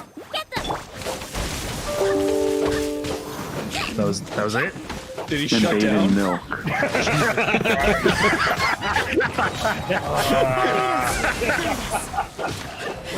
People really like bathing in milk, man. Did he insert that Windows noise in there? I don't know if that was him. That's when you hang. That's when you hang up. But he came back with the Yeah, milk how thing. did he do that? It was like a magic trick. Yeah, I think that was. Oh, maybe I'm wrong. Doug, yeah. Either way, when you hung up. Okay, that was it. Andrew, you did not this week send me a clip to quiz you on. Oh, bullshit. Oh, but I'm telling this story. So Kaya, I send him every week. Is this gonna be my fault somehow? Yeah, you didn't close Fucking your idiots. eyes. Okay. I sent Kaya our quiz show clip. I send it usually a couple hours before the show, or like an hour before the show. And I sent him a good one. It was the theme to Mission Impossible Fallout, which is a movie all four of us saw together when they were visiting America. And I thought, oh, it'd be great, you know, you get the Mission Impossible theme and then a bonus, you guess which Mission Impossible movie. But Kaya looked at the metadata of the clip, which Because you left it told in. him... Andrew, I use media players to play these clips. When you put it in, the metadata is displayed. So it immediately showed, oh, this is the Mission Impossible soundtrack. See, I thought it got overwritten if I renamed it. I didn't know that... Ah, fuck. Fine. Okay, from now on, I'll clear it before I send it. But I don't think either of us is at fault then if it shows it. No, you and you douchebag. Hey. The clip. It's your job. Why the fuck am I at fault? I renamed it. It did not say anywhere on it unless you check. Okay, unless you checked the metadata, you would have never known what it was. And I didn't know that your player loaded up the metadata for you to see. Every player does, Andrew. What kind of a player do you think I'm using? Some 1993 thing? I mean, I don't know. Well, I'm high tech. Okay, it had the metadata, so we don't have that, but we do have the things we like corner as we do every week. Here we go. They might seem like cynical dicks, so they're going to throw this into the mix. Just so you don't think they're dead inside, it's the things we like corner. Yippee! Me. I'm going to, this week, my thing that I like, the thing that I'm bringing to the things we like corner, is Jake Gyllenhaal. I wish I could bring him to the corner. Ooh. That'd be great. He's such a fucking good actor, as well as probably the most attractive actor working in Hollywood. I don't know what it is about him, but my heart skips a beat every time I see him. He's beautiful. He was great in the new Spider-Man movie. He played a great Mysterio. He did a bunch of Denis Villeneuve movies as well that he was really good in, and he's just great. Jake, if you're out there, call me back. So what sparked this on it? What thing did you see him in recently? Oh, me and Charlie just watched Prisoners again like an hour ago. I've already seen it. It was Charlie's first time watching it. We watched it an hour ago, and it kind of just sparked that love interest for me back up. Yeah, Denis Villeneuve. Ah, okay. Yeah, it was really good, and I predicted everything in it. But he's been in a lot of stuff. Alright. He's kind of prolific. That's mine. He surprised me in Blade Runner, yeah. I forgot the name of the movie. Blade Runner was nice. I mean, when I first saw him announced for Blade Runner... Isn't that Ryan Gosling? Well, yeah, that's Ryan Gosling. Yeah. Oh, he's motherfucker. Blade Runner. Well, yeah, Ryan Gosling fuck him then, I guess. Fuck Jake. I mean, Ryan Gosling's also super attractive. Ryan Gosling's I'll give you that. Yeah. Do they look alike? Why did I just confuse them so much? They look nothing alike. Similar. They're kind of similar. Not even close. No, not in terms of looks. They play similar roles though in a lot of movies. Yeah. Absolutely. Yeah, I agree there. They kind of look similar. I mean, they basically have the same hair color and eyes, almost. No, I don't think they look that similar. I'll be honest. I honestly thought that this was the same guy as in Blade Runner playing the Spider-Man role. Now I feel like an idiot. Oh well. Andrew? Yeah, I'll just fire this out there. I like cosplaying. I really do. I went to Okay. I went to MetroCon a couple days ago. I went to MetroCon yesterday, or 2 days ago. Ugh, lost track of time. And first of all, anyone who recognized me there and said hello, a big old hug and kiss to you. Thanks for saying hello and being cool people. but I dressed up as Solid Snake from Metal Gear Solid, and my girlfriend was Isabelle from Animal Crossing. And let me tell you, man, there is some sweet ass endorphin rush when it comes to people like stopping to take your photo and just hanging out with you, talking about game and shit. Like it's a ton of fun just walking around the venue and people just want to get photos of it and ask about your costume and all that stuff. And I really liked it. It's the first time I ever actually tried like buying all the pieces and putting the costume together and all that shit. Yeah, I was gonna ask how long and how much effort did it take to build that costume? I didn't even know I was going to the convention until like a week before. So we ordered everything on Amazon in one night and then put everything together the night it arrived. So I think for that, it looks pretty dang good. But it's mostly just like I bought tactical fucking equipment on Amazon and like it's just super simple stuff. The shirt is just a gray Under Armour shirt that we sewed the shoulder pad design into to look more like the sneaking suit he wears and all that shit.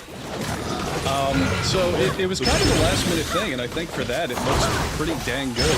And it's just a lot of fun, just dressing up as a character and meeting a bunch of people who just want to either take your photo or want to talk to you about the game or any of that shit.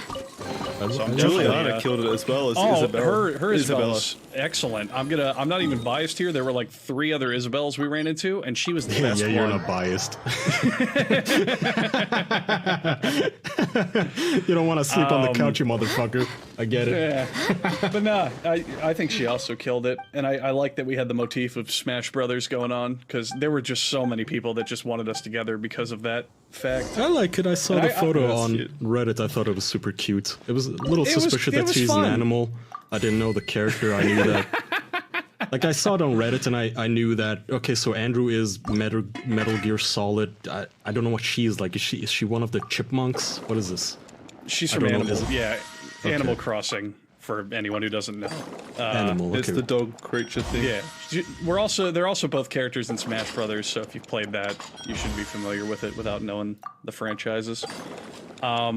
But yeah, it was just a lot more fun than I expected. I kind of expected to just be kind of like you walk around, occasionally people take your photo, but no, it was just constant people wanting photos and to talk about it and pointing it out and all that shit, and it was great. And I want to do it again in the future. And I guess as a little treat for people listening to the podcast, the next one I want to do, we got to figure it out, is I want her to be Judy Hopps and I'll be Nick Wilde from Zootopia. I think it's pretty fucking obvious.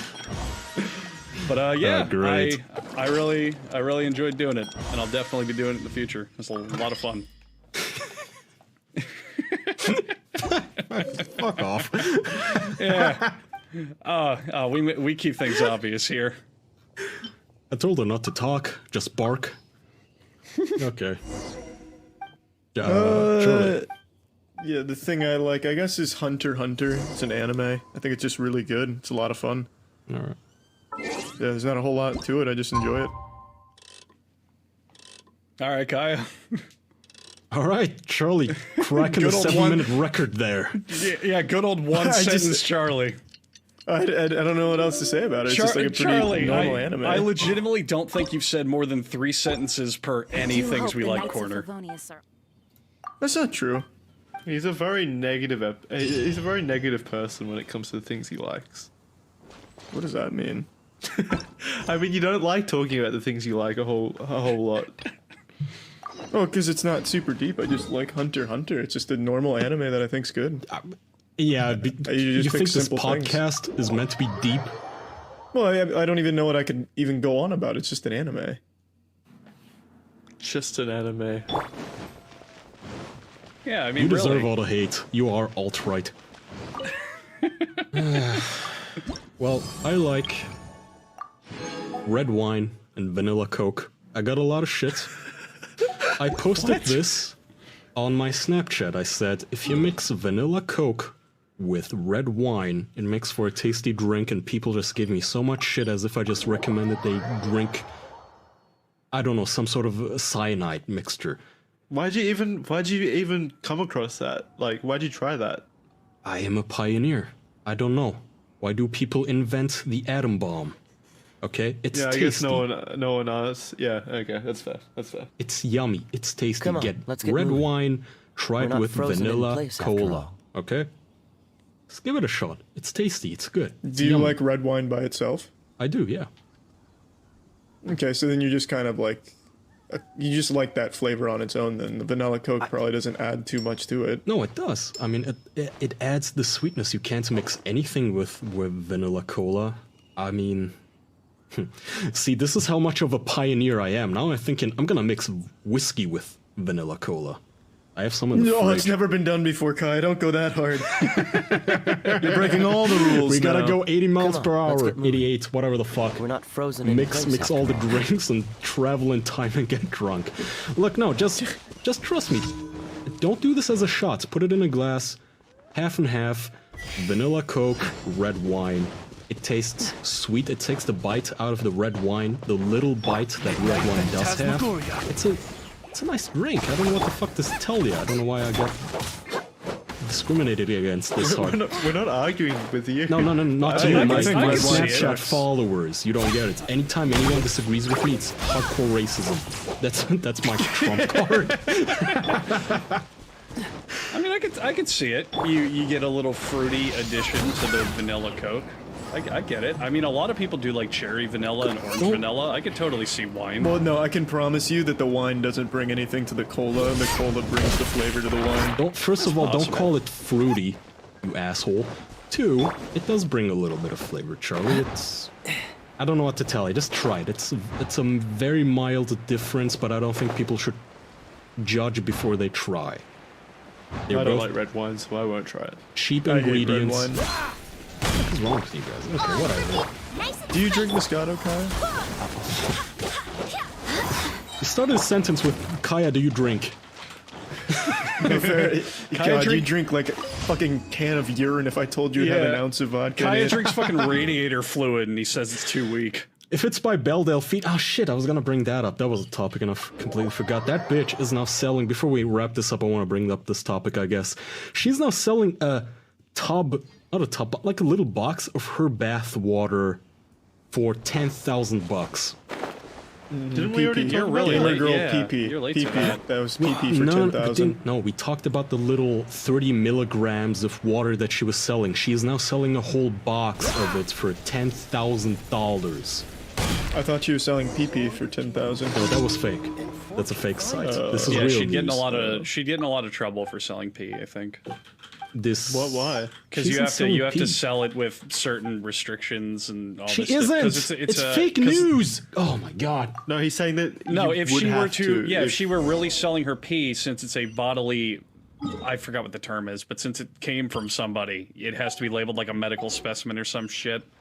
It has a lot more restrictions put on it.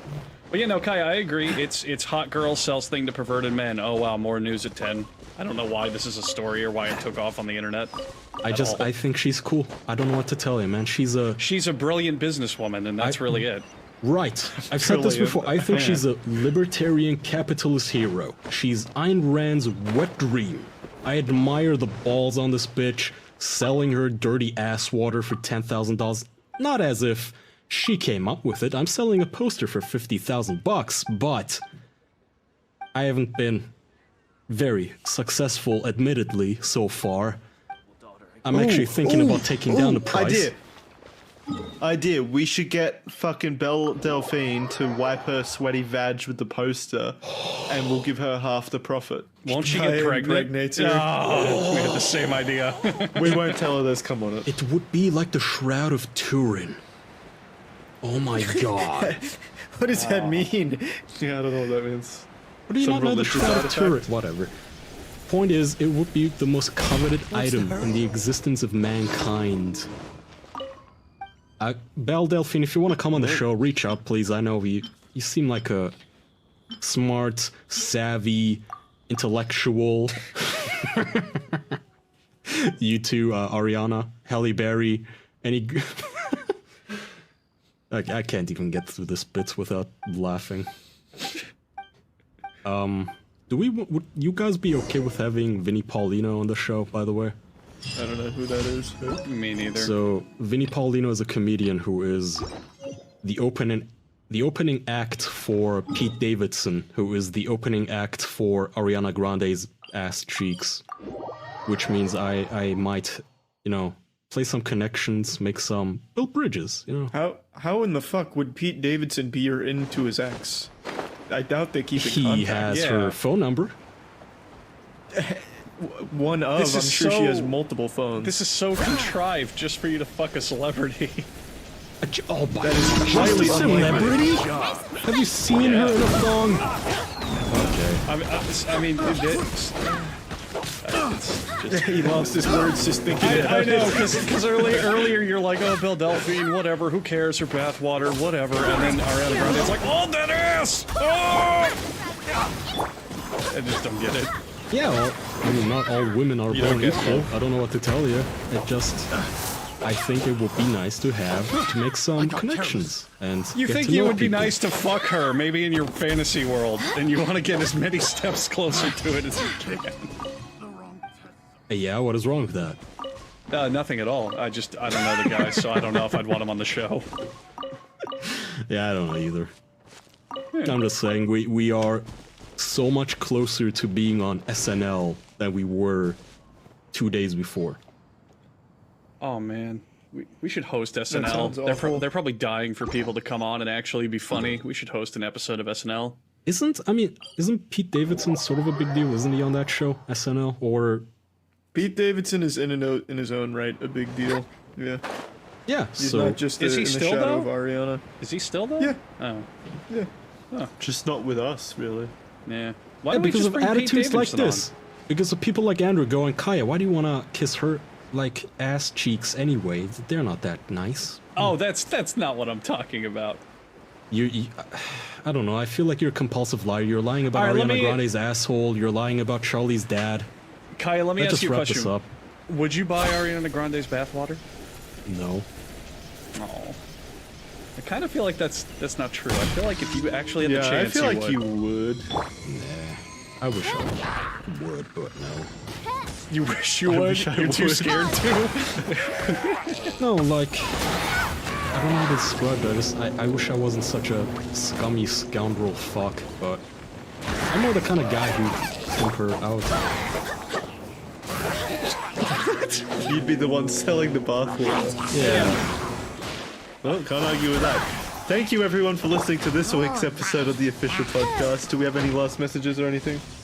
Sign up at patreon.com/theofficialpodcast. We do these episodes live now on the Patreon, including the bonus episodes. So go there. They're ad-free. They are live if you want to tune in for them, and they are early access, which means they go out as soon as we record them, basically, as opposed to the usual platforms where there's ads, boring ads, and comes out like 4 days later. Ooh, don't say that. Check it out. We'll see you next week, everyone. Thanks for listening. Goodbye. Goodbye, everyone. Thank you. Bye. Most of you out there know that we're the official podcast. But did you know that we're not the only podcast?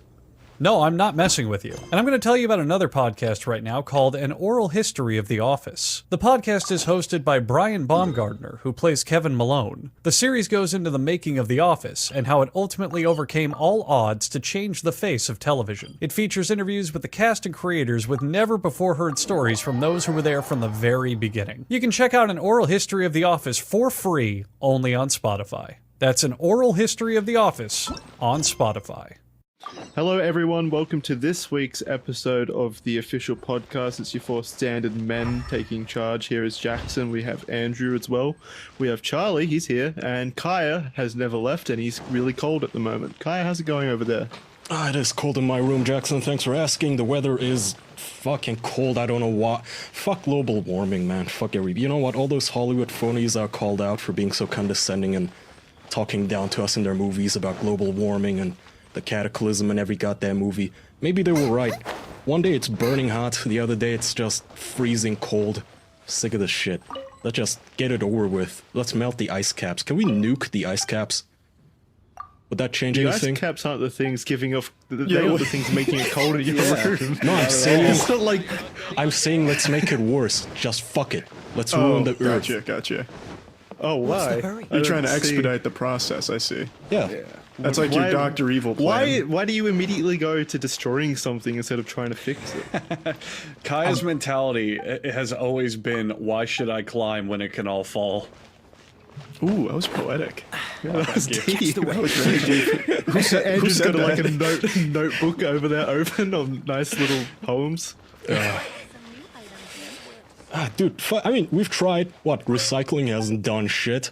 What's the what is it? Paris Climate Accord? Fuck it. What's that ever done for us? Let's make a Pirates Climate Accord where we all get ships and bomb the shit out of fucking Antarctica. Screw them. That's not very helpful, though. Then we'd lose internet connection. Yeah. Fuck the internet. I don't care. Just destroy the Earth. I'm done. Internet doesn't come from Antarctica. It's not a natural resource. Yeah, but by destroying Antarctica, we'd really ruin the whole world. Thus, the internet would fall as well. All right. You guys have some weird trains of thoughts around all climate Charlie change. cares about is, can you still play League of Legends or not when the rest of the planet is being flooded? People are eating one another. Zombies are a thing. I've always been worried about climate change and how it's going to impact us in 10 years, Kaya, but I thought you were always on the side of recycling is dumb. What? Wait, I don't recall that being a strong stance I've taken. I've heard it before. No. I don't know. Isn't there some dispute whether or not it takes more resources to recycle shit than it is to just make it new? Oh, maybe that was it. Maybe you were arguing that it's just not like it's just too expensive or something, and it's like useless in that sense since we spend more resources on it. It sounds like you're using an argument, but Kaya is your scapegoat to portray it. I don't like recycling. Just Do you guys have 2 bins in America? Because we have 2 bins. Yeah, a yellow one and a green one. Ours is black and blue, I believe. Ours depends literally on where you live, what color it is. In that sense, yeah, fuck recycling, in the sense that fuck the laws. God damn it. Like, I was throwing away cardboard. Have I told you guys this story? It's not even a story, just what pissed me off. You're supposed to recycle any cardboard, paper, that sort of shit. I was tossing away a bunch of old Amazon packaging, and you're supposed to bring them to these blue bins in Germany. Well, the bin was full because, nobody picked the shit up, the people who were responsible for it. So I gently leaned the stuff against the bin. I just put it right next to it. Like, what the fuck am I supposed to do with it otherwise? That's fucking littering. You go find a different bin. You should be in jail right now, you fucking I'm not gonna walk 30 minutes to another bin. There's like one of these, whatever. Point is, 2 weeks later, I get mail from the city with a €30 fine for littering. And this fucking loser, garbage man, I guess, sat down, dismantled all of the packaging that I had left there so he could find my address and take photos of it as evidence. They included photos in their, like, evidence here. As you can see, this is your name and address that we have found on this piece of discarded paper next to the bin. Okay. Do you think he got a promotion for that? Couldn't you easily fight that too? He's now chief of recycling. What's the hurry? He manages the Twitter account for the garbage company. He must be so proud of his work. Couldn't you easily say, yeah, it's not mine? Like, the paper is a coincidence? What? You mean my address with my name on it? The Amazon label? Yeah. Someone's framing you. What if you were walking by and it fell out of your pocket or something and landed in there? I feel like with semantics you could easily get around that. Yeah, I really gotta fight this doppelganger framing me for everything, like littering, pirating John Wick. That guy's ruining me. They still never caught that guy that pirated John Wick on your computer, that burglar that came in there and downloaded it on your computer. It's a heinous crime. Still at large.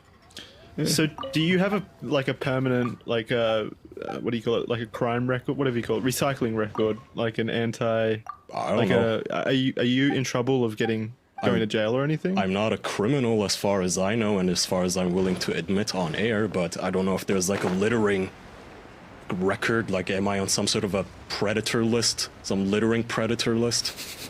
I can't move anywhere near. You have to tell everyone in your neighborhood. I have to let the local police departments know, like, sometimes I roll down my fucking window, I toss out a Mars bar. A rapper, sorry. Motherfucker. I don't like that. Yeah, tosses out a whole Mars bar uneaten. Keeps the wrapper. now, did you when they found it, was there proof on the box itself, or was it like a packing slip inside? Because I feel like you fucked up a bit by not removing your address from all of it. €30 fine, Andrew. I don't think. Yeah, you go through such an effort for a €30 Just fine. take the He's wearing gloves. Just Gets take rid of the his fucking fingerprints. packing label off the outside, and then they don't know who it is. That's Yeah, it. but I mean, like fighting it, like for a $30 fine. You don't have to. I'm not talking about fighting it. You don't have I'm to raise talking your about when you voice by throw it like away. 12 octaves. I know I should have done that now. I didn't realize that I would have the Pink Panther detective looking into my fucking packages. It's not even like I litter. I put it next to the fucking bin. When they come to pick it up, they could have just picked it up. It's not as if I just tossed it across the street like, fuck it. That's a good point. Yeah, it was still right next to the recycling apparatus, just not inside of it. You know what you should do, Kaya? You know what would be brilliant? If it's full next time, bring a roll of duct tape with you and just tape it to the bin itself. You know the fucked up part is, everybody had done the same thing. There was cardboard sitting all around the thing, so it was the city's fuck up for not goddamn emptying the shit. So the whole neighborhood was forced to just leave their crap next to the bin. And I imagine that make it okay. The garbage man must have just gotten out of his fucking garbage truck like, oh yeah, rubbing his hands. Yeah, I'm gonna get some people in trouble for this one. I've cracked the big case this time, baby. Do you think he called the police? He like actively dialed 911 or whatever it is in Europe. Just when he I saw think the that. fucking Ventilating on the side of the road, freaking out. He hasn't been trained for this. Oh god, This is not what I does the signed employee up for. What's the employee manual say? Oh fuck! Oh fuck! Oh. He has to hand in his badge at the end of the day and get treatment. Fucking douche. I bet he I can't do this. probably just crawled on top of the pile of cardboard like Smaug. Like, I own this now, but fucking asshole. It's fucking awesome. You should be his supervillain now. You should like constantly leave calling cards behind, like the Joker, like the litter bandit or something. Be his arch nemesis. Amazon slips. Leave another box with your name on it, fully sealed next to it. But when he goes to pick it up, it just dumps confetti everywhere. No, better yet, put the he's next in the box. No, the next box you leave, have his wife's name on it with like a little bullseye. Yeah, okay. I'll just start stalking him. Yeah, that's gonna get you another $30 fine probably. I'd avoid that. Well, yeah. I'll Just sit don't put there your. I'll sit there in a car with a coffee, just staking out the garbage bin because I have nothing else to do. Yeah, it's perfect. A long con. I'll bet you're doing it right now. I am actually there right now, yeah. Recording this from your car. We're gonna hear in 5 minutes. Oh, I have to go. He's pulling up. Fucking sirens. Gonna be a police chase like O.J. Simpson. I'm gonna hide in the trunk, trying to get away from the garbage men chasing me from my candy bar wrappers. Fucking bureaucrats. Yeah, so, Nukem. I thought you said it was an Amazon package there. What? It was an expression. Yeah, it's just... Wait, it was just candy wrappers? No. Yeah, it was an Amazon package of candy wrappers, Jackson. Pay attention. Oh yeah, it would have to be an Amazon package. You don't have your name on candy wrappers. That too. You cracked the code. Yeah, Kaya was throwing away all of his Kaya bars that he made. With his fucking smiling face and home address on the package. A phone number. Need a candy bar? Call Kaya. Ooh, call Kaya has a nice ring to it. I wonder what a Kaya bar would taste like. What would you make a Kaya bar out of, You Kaya? can find out. I don't fucking know. I'd cut Just a corners. cement brick. I'd find some. I'm such a cheapskate. If I was a businessman, I'd probably cut corners even on the sweatshop. I wouldn't even buy it. I would just take it over by force, just invade it with guns, take over a sweatshop of 10-year-olds, force them to make candy bars out of cockroaches, and then sell it to Kaya, you you know schmucks. for a fact. You know for a You've lost a fact, customer and me. your candy bar would just be broken glass covered in chocolate. That's all it would be. That's all you deserve.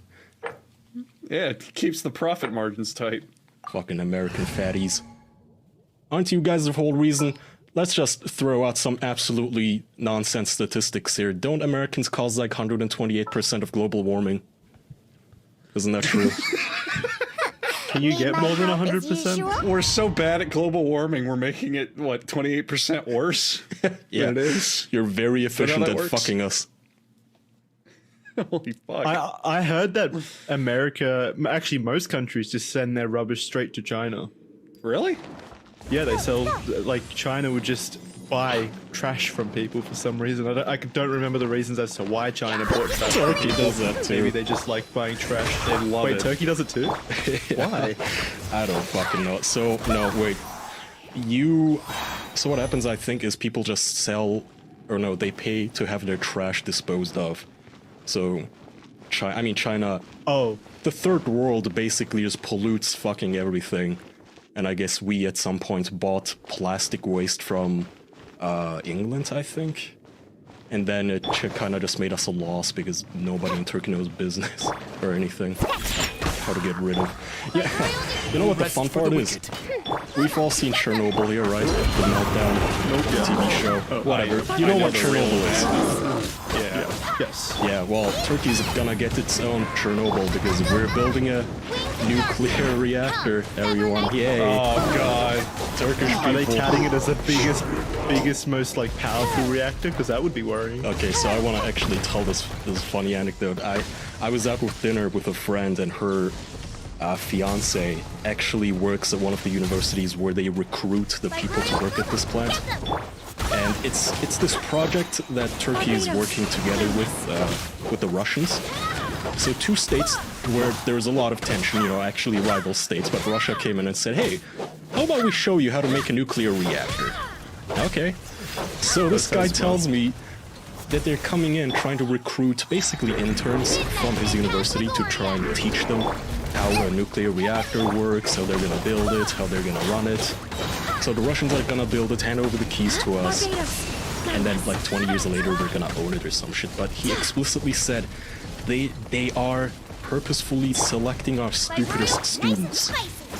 And they're definitely not gonna teach them anything important. So that's great, knowing that. So wait, is Russia just setting you up for disaster then? Is that what they're doing? I would think so. That's what I would do. I don't know why. Are we announcing state secrets on this podcast? Yeah, where did you get this might actually information? get killed for this. You and your fiance's friend. I mean, your friend's fiance. It's not a state secret. It's everyone knows this thing is being built. I'm just saying you are working together with the people who blew up the first one, right? And you yourself aren't good at anything. I mean, Turkish people, my goodness, the last people I would trust with a nuclear reactor. Somebody's gonna fall asleep at the controls. It's gonna be Homer Simpson, except drunk on the controls. So Homer Simpson. Even he, I mean, Homer at least had a good heart, man. I don't know. That's true. Homer never shot bullets at the sun because it was too hot outside, as far as I know. Fuck, I wouldn't be surprised if they started shooting at the nuclear reactor shell. It's not working. Hand me the AK-47. Temperatures are going too hot. Quick. Shoot it. We have to shoot some venting holes in it. Turkish people will cut corners. I know they will. The only reason Chernobyl exploded is because those people cut corners everywhere, and they didn't want to fix all the other reactors either, which is why it became a scandal. I'm telling you, like some guy Mustafa at the reactor factory is gonna sit there and think, can't we like turn down some of these lights, some of this electricity? It's costing us more than we're producing. I think we can make a bigger profit here, fellas. And he's gonna disable the security systems. He's not gonna run any of the tests because he doesn't feel like getting up at 7 in the morning or something. And then boom, one day you guys are gonna get the news that you're not allowed to send your kids out to school today because there might be a radioactive cloud making its way to the Americas. Kaya, you're giving him too much credit. If he wants to save electricity, he's just going to force the employees to work in the dark in the reactor. And that's what's going to cause it. Just work by the glow, damn it. Yeah. Everyone just use your monitor as a second light source. Just squint real hard. We have to keep the power down. They're all gonna be glow in the dark too. He's gonna turn off the lights and everybody is gonna glow green. Fucking phosphorus radioactive idiots. Well, there's my 15 minutes of talking, literally. And my oh my, isn't that just a great segue? Last week, what is this, episode 136? 138? Yeah. 135 was last week. Okay, 135. Yeah, We 136. discussed how much each of us talk. And, Andrew, you and I'm not gonna go in jack order for this one. I have the updated numbers.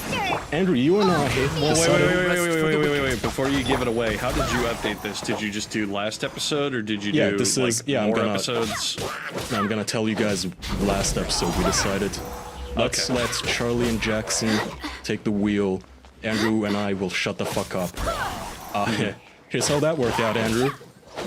You talked 29 minutes, 42 seconds. How? How do you do it so effortlessly? I don't even know. Alright, so that's a solid 30 minutes roughly. So that's It was only a 60-minute episode. Yeah. How's that even possible? It was an hour and 15, so... It was not. It's because I dominated the conversation. It was an hour and a half, Jackson. It was 90 minutes. Alright, so I talked for a third of an episode. What about you, Kaya? So I, being respectful of giving the guys the floor, 38 minutes! And 16 seconds.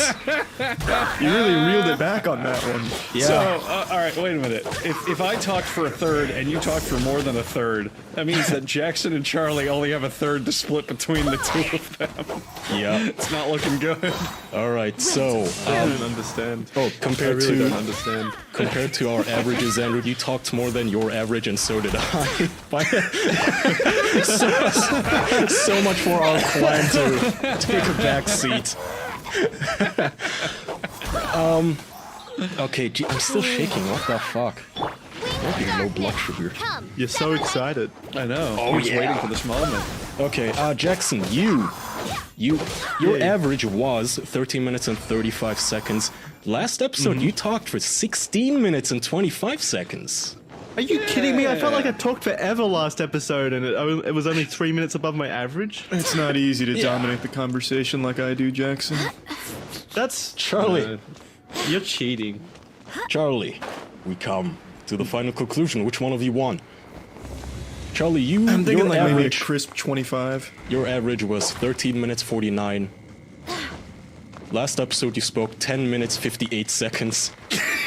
Ooh, that's a clean victory there. Beating your old minimum by a second. You talked 1 second less than your minimum. I don't know how you managed to talk less while being prompted to talk more. You talked less than you do organically. I don't know how that happened. But you lost decisively. You talked almost a quarter of the time I did. He tried to win and lost even harder.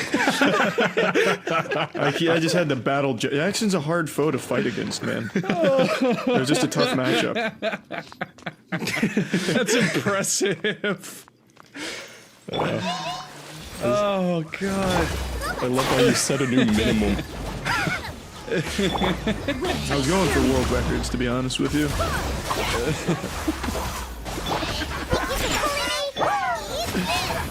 Don't worry, I'll take it easy on you this week, Charlie. It's too late, Jackson. You I think you've already won. I'm already past 12 minutes. Boys, we need to celebrate. We need to figure out a way to celebrate this new accomplishment for the lowest amount of time talking. So why don't we do even less effort and have something delivered to us via Postmates? What do you guys think about that? I think that sounds delicious, Andrew. That's right, because when you need red wine at 4 p.m., maybe sushi at 9 p.m., breakfast burrito 8 a.m., or even that ibuprofen at 10 a.m., you can use Postmates. Postmates is your personal food delivery, grocery delivery, whatever you want kind of delivery service. Anything you're craving, Postmates can deliver. They are the largest on-demand network in the U.S. and offer delivery from restaurants, grocery stores, convenience stores, all that kind of stuff. If you are lazy and don't want to leave your house, Postmates will get it for you. It's like having your own little butler. That just, you go, oh yeah, I want some of that stuff over there. They've already got it for you. Prepped and waiting in their soft gloved hands. You can download the app for Postmates for Android and iOS for free.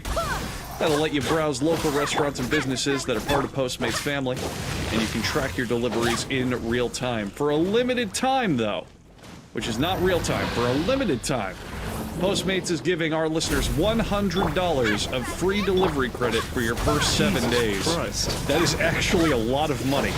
To start your free deliveries, download the app and use code OFFICIAL. That's code OFFICIal for $100 of free delivery credits for your first 7 days of using Postmates. Anything you need, anytime you want it, Postmate it. Download Postmates and save with code OFFICIal. That's a lot of money. Free credit. That is OFFICIAL. Yeah, go use it. Yes. It's a good service. Back on topic. Yeah, that was the topic. That was so much for the competition. I don't know what Jackson won, but for the wicked. he is no longer. Yeah, I guess what do I get?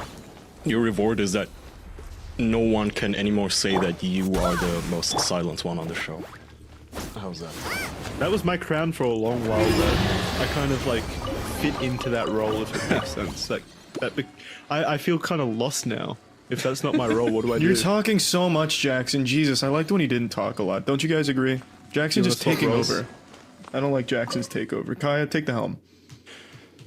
So, being the industry titans that we are in the podcasting business, we have yet buried another podcast, witnessed its demise. Maddox's show is over now. He yesterday streamed the last episode of his sad fucking show that nobody ever watched anyway, where he has on Were you complete the only nobodies. person in the audience?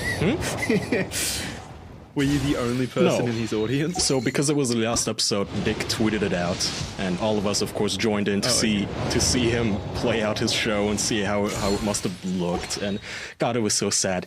Oh, that's sad. The video had more dislikes than live viewers. He had a moderator rapidly deleting every single comment, including super chats, because it was just people making fun of him.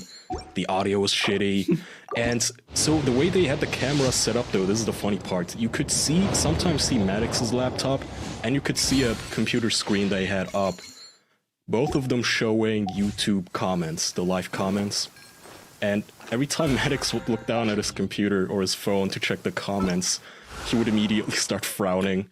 And then at some point he left his own show for 10 minutes, just told people to type over until he said he was gonna go take a piss, and then he didn't come back for like 15 minutes. Great shit. So there goes Maddox. George, as he likes to be called now. What's he doing now? How did he conclude after? it? What was like the send-off? The season finale? So the send-off. He went to piss, didn't you hear him? Basically, he had a rotating cast of absolute nobodies on. He was having on different guests, like bringing on a different guest into the studio every 10 minutes, and then some of them, I think, at least one of them just left before he came on because he got bored waiting.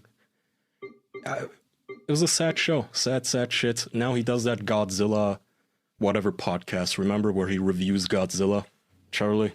Oh, God. Which apparently his format for that show is a complete ripoff of an already established Godzilla podcast.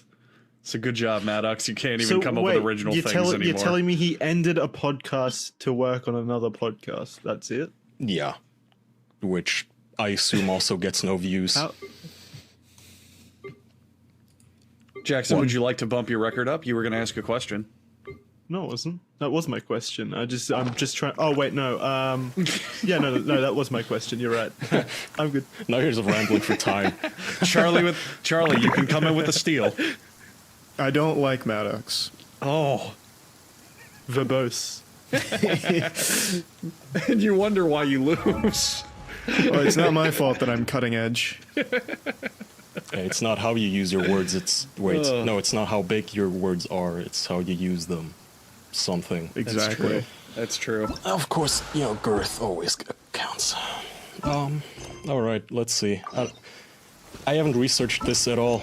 I just wrote it down because I assumed you would know everything about it, Andrew. Apparently, some place called Hentai Haven was scammed by a place called Faku. I don't know about this, actually. I'm surprised I don't. All right. Well, from what I read, some dude who ran Hentai Haven had to sell the website to Faku, which I don't know what that is, like a company or something. Fuck you. F-A-K? Is that what you're talking about? F-A-K-K-U. Okay. Faku. Faku.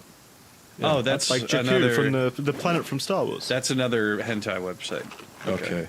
Well, the guy made, like, he took back his website for, like, briefly for a couple of minutes, and he wrote this explanation about how Fucku fucked him out of his fucking money, and now he's all out of a job and all that, and people should know. I brought it up because I thought maybe you would have been all up in it, down in it, being angry that your favorite hentai site was taken down or something. Do people actually have brand loyalty to these websites? Oh my god, brand loyalty is ingrained in everywhere in society. Of course they do.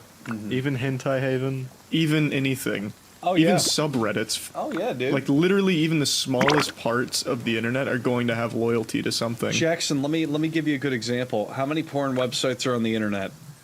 Right? How the fuck would I know that? Just take a guess, and then think about how many times Pornhub is the one that everyone references. Well, that's just because it's got everything. Yeah, that's brand loyalty. Yeah, it is. Brand loyalty. Think how many literal millions of porn websites there are out there that have pretty good traffic, and yet everyone always uses brand Pornhub. loyalty to me means that you're going to stick with Pornhub even if they don't have what you're going for. But if I wanted to go for something different, I would go somewhere other than Pornhub, which means that I don't have brand loyalty with Pornhub. Yeah, brand loyalty doesn't really work in that case, though, Andrew, because the reason Pornhub is popular is because of their huge list of, like, videos. It's not because people are so loyal to Pornhub, it's that it has everything, so they go there by default. But like Jackson said, if they want something else, they'll go somewhere else. Brand loyalty is more like Apple. But what about RedTube and YouPorn and shit that have just as many videos? They don't have that many videos. I don't know if you've been on them recently, but neither one of them have that big of a selection. No, I haven't been on them recently. I just go to Pornhub. Yeah, there you go. My loyalty does not lie with Pornhub, but no, it lies with porn. Definitely, there's brand loyalty in porn websites. I'm totally not surprised by that. For hentai, it'd probably be like usability, image database. Oh, dude, what they have, massive. Just anything Japanese, the fucking Crunchyroll purists, anything. I bet you there's at least an armada of neckbeards in their little mobility scooters arguing how Fucku is better than Hentai Haven. Because maybe they get the translations a day earlier, or some stupid shit like that. Maybe they have a special algorithm that gets rid of the mosaic censorship. I don't fucking know. Hell, so what you're saying is the world will never be the same now that Fucku has taken over. One of the first results for searching this debacle is a post on a message board saying Hentai Haven is shut down. What are the best alternatives? So. Well, I mean, if you want to brand loyalty, give it a glance, Andrew. It's in the topics channel. Somebody posted an image of whatever the guy wrote. Let's see what else we have. I'm all discombobulated right now. I only have angry topics written down, like how did you hear about Disney saying no to putting Spider-Man on some poor kid's grave? Oh, yeah. Just fucking disgusting. Yeah. I haven't heard of that. What's that? So, I did see that. Do you want to take this one, Jackson? I have the article. No, you take it. No. Get your points. Get your points, Jackson. What's my... I mean, so basically... It's a tragic story. There was a kid that recently died from a terminal illness. He loved Spider-Man. Like, it was his favorite property, his favorite person, etc., etc. You know, kids. And he died, as I said, and then his dad wanted to put Spider-Man on his grave because it was kind of like, you know, a symbolic gesture. The kid loved him. Ready when you and then so the dad went to Disney, which in my opinion was a mistake. He should have just done it, but I get the thought process there. But he went to Disney to ask for permission to put Spider-Man on the grave. And then Disney came back and said, no, you can't put him on his grave. And it's just the most heartbreaking shit. The dad's like just heartbroken over it. And now there's a giant like uproar on the internet about it, rightfully so. I just don't understand who makes that kind of decision. I mean, probably just his himself. I just don't think they have that much leeway. What the fuck do you want the person on the front to really be able to say? Probably just read down a list of rules that he's been handed down from management, saying if anybody asks, I don't understand how that's a rule though. How is that a rule? Like I thought copyright law only took precedent when like the person was making a profit Oh, not off the anymore. property. Oh, not anymore, Jackson. Copyright You're not law. making a profit in a fucking cemetery. No. Copyright law has been extensively rewritten and stretched apart by Disney, actually, because of Mickey Mouse. And now, copyright law, if you're a company and have an intellectual property, you can get away with so much shit on it, even if you're not making You're a not profit. getting away with shit. You're not missing out on any profit or anything Oh, it by does saying... not, it does not matter. No. You don't know Some that. Maybe shows Disney that wants to sell its Spider-Man- own for tombstones. Tombstones. Yeah. You don't know if they want to get into the business Might of actually be child right. caskets or whatever. So the article Yeah, says, what if they're gonna make their own Disney brand coffins soon, and you can buy them at Disney World? "Oh, bro, get That'd them be all. great. Assemble all the Avengers for all your dead children." Yeah, have 7 kids and let them all die. Get The together. media giant said it wants to preserve the innocence and magic of the company's characters. Oh, Only suck my balls. It wasn't even your character until 6 months ago, you giant It wants to preserve the innocence. What is more innocent than a child's grave? Honestly. I'm not even That's joking. one way of saying it. Ollie Jones died of a rare genetic disease and was given a Spider-Man send-off. Hey, what does that mean? Did they, like, spider web him, leave him hanging from a lamppost like the bad guys? They set his body out and Spider-Man swooped in and carried it away. They glued him to a rocket and sent him into space like Venom. It featured a horse-drawn... Oh, it actually says here. It featured a horse-drawn carriage decorated with red and blue balloons, British newspaper Metro reported. I don't even know if this is a reputable source or anything. His family's last trip together had been to Disneyland so he could meet his beloved superhero, Ollie's dad, blah blah blah. Okay, so first he asked the local council for permission. Why the fuck is it anybody's business? I just don't get it. Yeah. You know what? You know what he should have done? What the parents honestly should have done? They should have just fucking put Spider-Man on the tombstone and then And put have it Disney on the go grave. destroy it. Yeah. Yeah. Then Disney would go destroy it themselves, and then bang, Disney's the bad guy. Exactly. Even more so. That means I mean, Disney's already the bad guy here. Well, no. Think about how much worse it Fundamentally. would look if the gravesite was already there. Then it becomes Disney suing a family to remove their son's gravestone. And Like, who's sued that's for so money? much worse. For emotional Yeah. distress caused. Holy shit, there is money in this. Lloyd said the Wait, movie... what? Say it again? I said they could sue Disney if they like came in and just destroyed the tombstone. I bet they would have a good case to sue Disney in that case. And Disney, holy shit, they are rich. They can pay. Lloyd said the movie giant is trying to disassociate their characters from death. Well... no one in the world was going to hear about this until now. I know. You've just associated Spider-Man with greediness. That's not and even just- associating Spider-Man with death. It's associating Spider-Man with that kid's life. That's Oh, the whole also, point. a company And his happiness. representative wrote, "We follow a policy that began with Walt Disney himself that does not permit the use of Walt characters." Disney wanted Spider-Man on his grave. They told him no. You have to be a Disney employee to have Spider-Man on your grave. Began with Walt Disney himself that does not permit the use of characters on headstones, cemetery, or other memorial markers or funeral urns. Isn't Disney's grave, doesn't it have a giant Mickey Mouse on it? That would suck. I'm serious. That's a good question, actually. I think you're right. I'm pretty sure it does. Well, yeah, of course they're going to give the creator. Yeah, of but the that's fucking- against his policy. Nothing is against his policy if it's him. He could have got away with anything. Same with any of the executives. a But quick he's Google dead now. search shows that Walt Disney's grave not only has 2 Mickey Mouse silhouettes on Yeah. it, but an outline of the Disney castle and Tinkerbell. Fuck this guy. I love how he make the threw that decision. one in. He wants some lolicon in the afterlife. Give me that Tinkerbell too. That guy.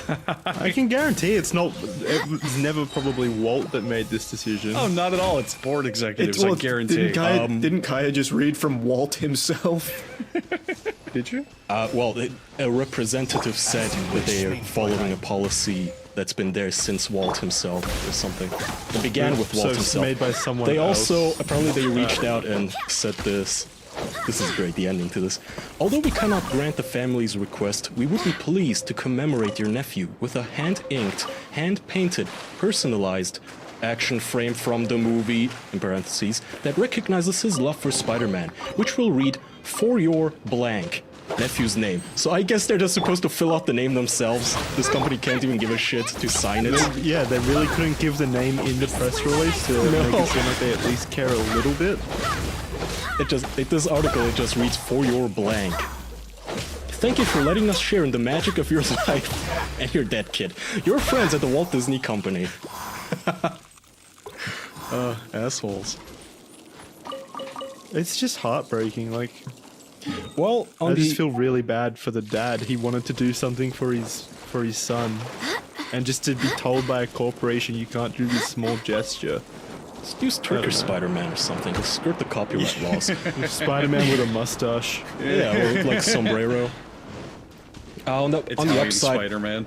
Disney could try to do it better on the second attempt here. It says Ollie's sister Lila, 6, also suffers from leukodystrophy, the disease that killed the boy. So try again, Disney.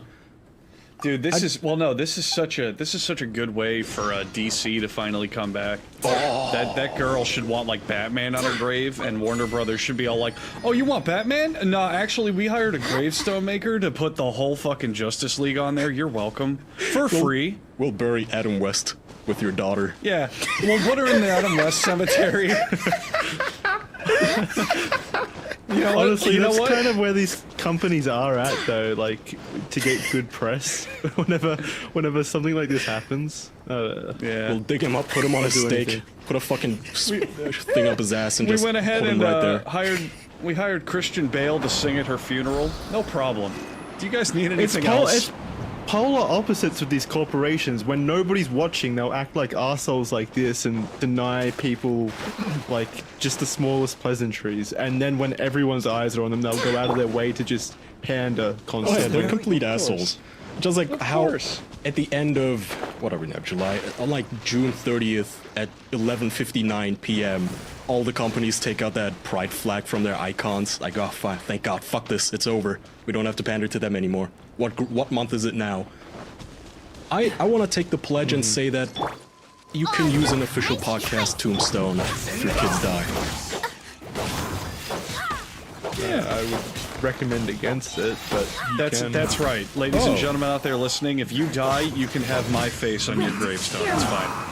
Jackson, are you saying you're trying to disassociate our brand from death and whatever the fuck? No, I'm trying to disassociate their memory from us. I would feel bad for them, not for me.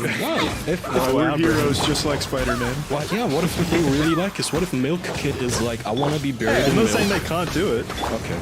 I'm not saying they can't do it. You just convinced them not to. I'll try my darndest. Why do you think that's a bad idea? What's wrong with that? Because we talk about well, okay, if it's like a 20-year-old dude or whatever, that's fine. But if we're talking about 5-year-old children, I don't want like a image of us jerking off over their tombstone. Jackson, are you telling about jerking off on Jesus. Yeah, what the fuck? Yeah, wow, you're a fucking sick man. That's what these references are, though. No, in this podcast. Jackson, that's what they would choose. You're thinking small. How amazing, how next level advertising would it be to have a child's gravestone and on the front it just says blueapron.com/official. Awesome. Why are you guys thinking of this in terms of advertisements? It's a kid's memory, goddammit. That's what Speaking they're of gonna remember. advertisements, Jackson, have you tried honey yet? He would want us to make I money. have, and honey's fantastic. Imagine if like 1,000 years from now Honey some whip? archaeologist digs up these kids' graves and every layer is just our advertisers, some sort of branding, and they're trying to decipher them like hieroglyphs because they have a new alphabet or something. I hope they can still decipher joinhoney.com/official, Andrew. Oh yeah, they can. Guys, something's coming. Something big is coming. Something known as the biggest shopping day on the planet, called Amazon Prime Day. It is the most insane day of savings across the internet's largest marketplace. And did you know that you can use honey on Prime Day? Did you know that you can use honey every day? Because honey is free. It is a free browser extension that searches the internet for coupon codes and then, like magic, automatically applies them to the cart at your local internet website. That means that you don't have to pay a subscription. You don't have to do any surveys for it. You don't have to do. It's free. so you can use it at all times, always in your life, Amazon Prime Day or not. Simply put, if there's a better price, Honey will find it for you in seconds. All 4 of us, no candor, no pander, no nothing, use Honey and have saved money on things with Honey. And it's free. I don't know why every man, woman, and child is not born with a Honey account. I don't get it. It's just too easy and convenient and saves actual money. I'm gonna pick someone at random. Jackson, what was the last thing you saved with Honey? Oh god, I'd have to think about that. I use it a lot. I know. Recently, I probably the biggest savings I made recently was the Oculus Quest, which was last month. There you go. I think it was last month. Yeah, I saved a lot of money on that, at roughly about $30. Yeah, and what did you have to do? And please say nothing, because I know that's the answer. Good talk. Add Honey for free. You wanted me to say nothing. Oh. Gotcha. I thought you were actually going to say the word nothing. Oh, wow. Good. It's a mess. Just whatever. You can add Honey for free in 2 clicks. It's that easy. That's literally all that matters. If you want to start saving today on Prime Day, or any day, just add Honey. And you can join Honey for free at joinhoney.com/official. That's joinhoney.com/official. Honey is the online savings you love simplified. All right, so before we move on, can we just reaffirm, like, fuck Disney for that move? Just so that everyone knows that we're completely and firmly against that kind of decision-making process. Well, Disney as a whole company is pretty fucking evil, not just for that, but just in general. There's a really shady shit. Do you guys know about that time they like took over a small town? I don't remember where. They literally took over an entire town's government, like their governing body, to make it all in favor of Disney, like destroying the town to make Isn't it that more... Reedy Creek, where Disney World is located? I'm not sure The where, Reedy but Creek. They own that, like, that city pretty much. Yeah, the Reedy Creek Improvement District is the immediate governing district for the land of Walt Disney World. And they completely own that. They have their own police department, they have their own fire department, they have, like, they control the, well, not the overall laws in that area, but they control, like, the permits and everything, so that they can build whatever they want within federal law. That's probably the one. Yeah. Wow. Yeah, it's fucking disgusting the kind of shit Disney does. And I mean, I feel like a lot of people would tell you that a lot of companies do that. Well, that doesn't make it okay, though. No, I'm just saying Disney isn't especially evil, I don't think. I mean, it's just why are you trying to make excuses for them? Companies bribe politicians. I admire their cruelty, Jackson. I look up to it. Oh, God. Kaya, you just...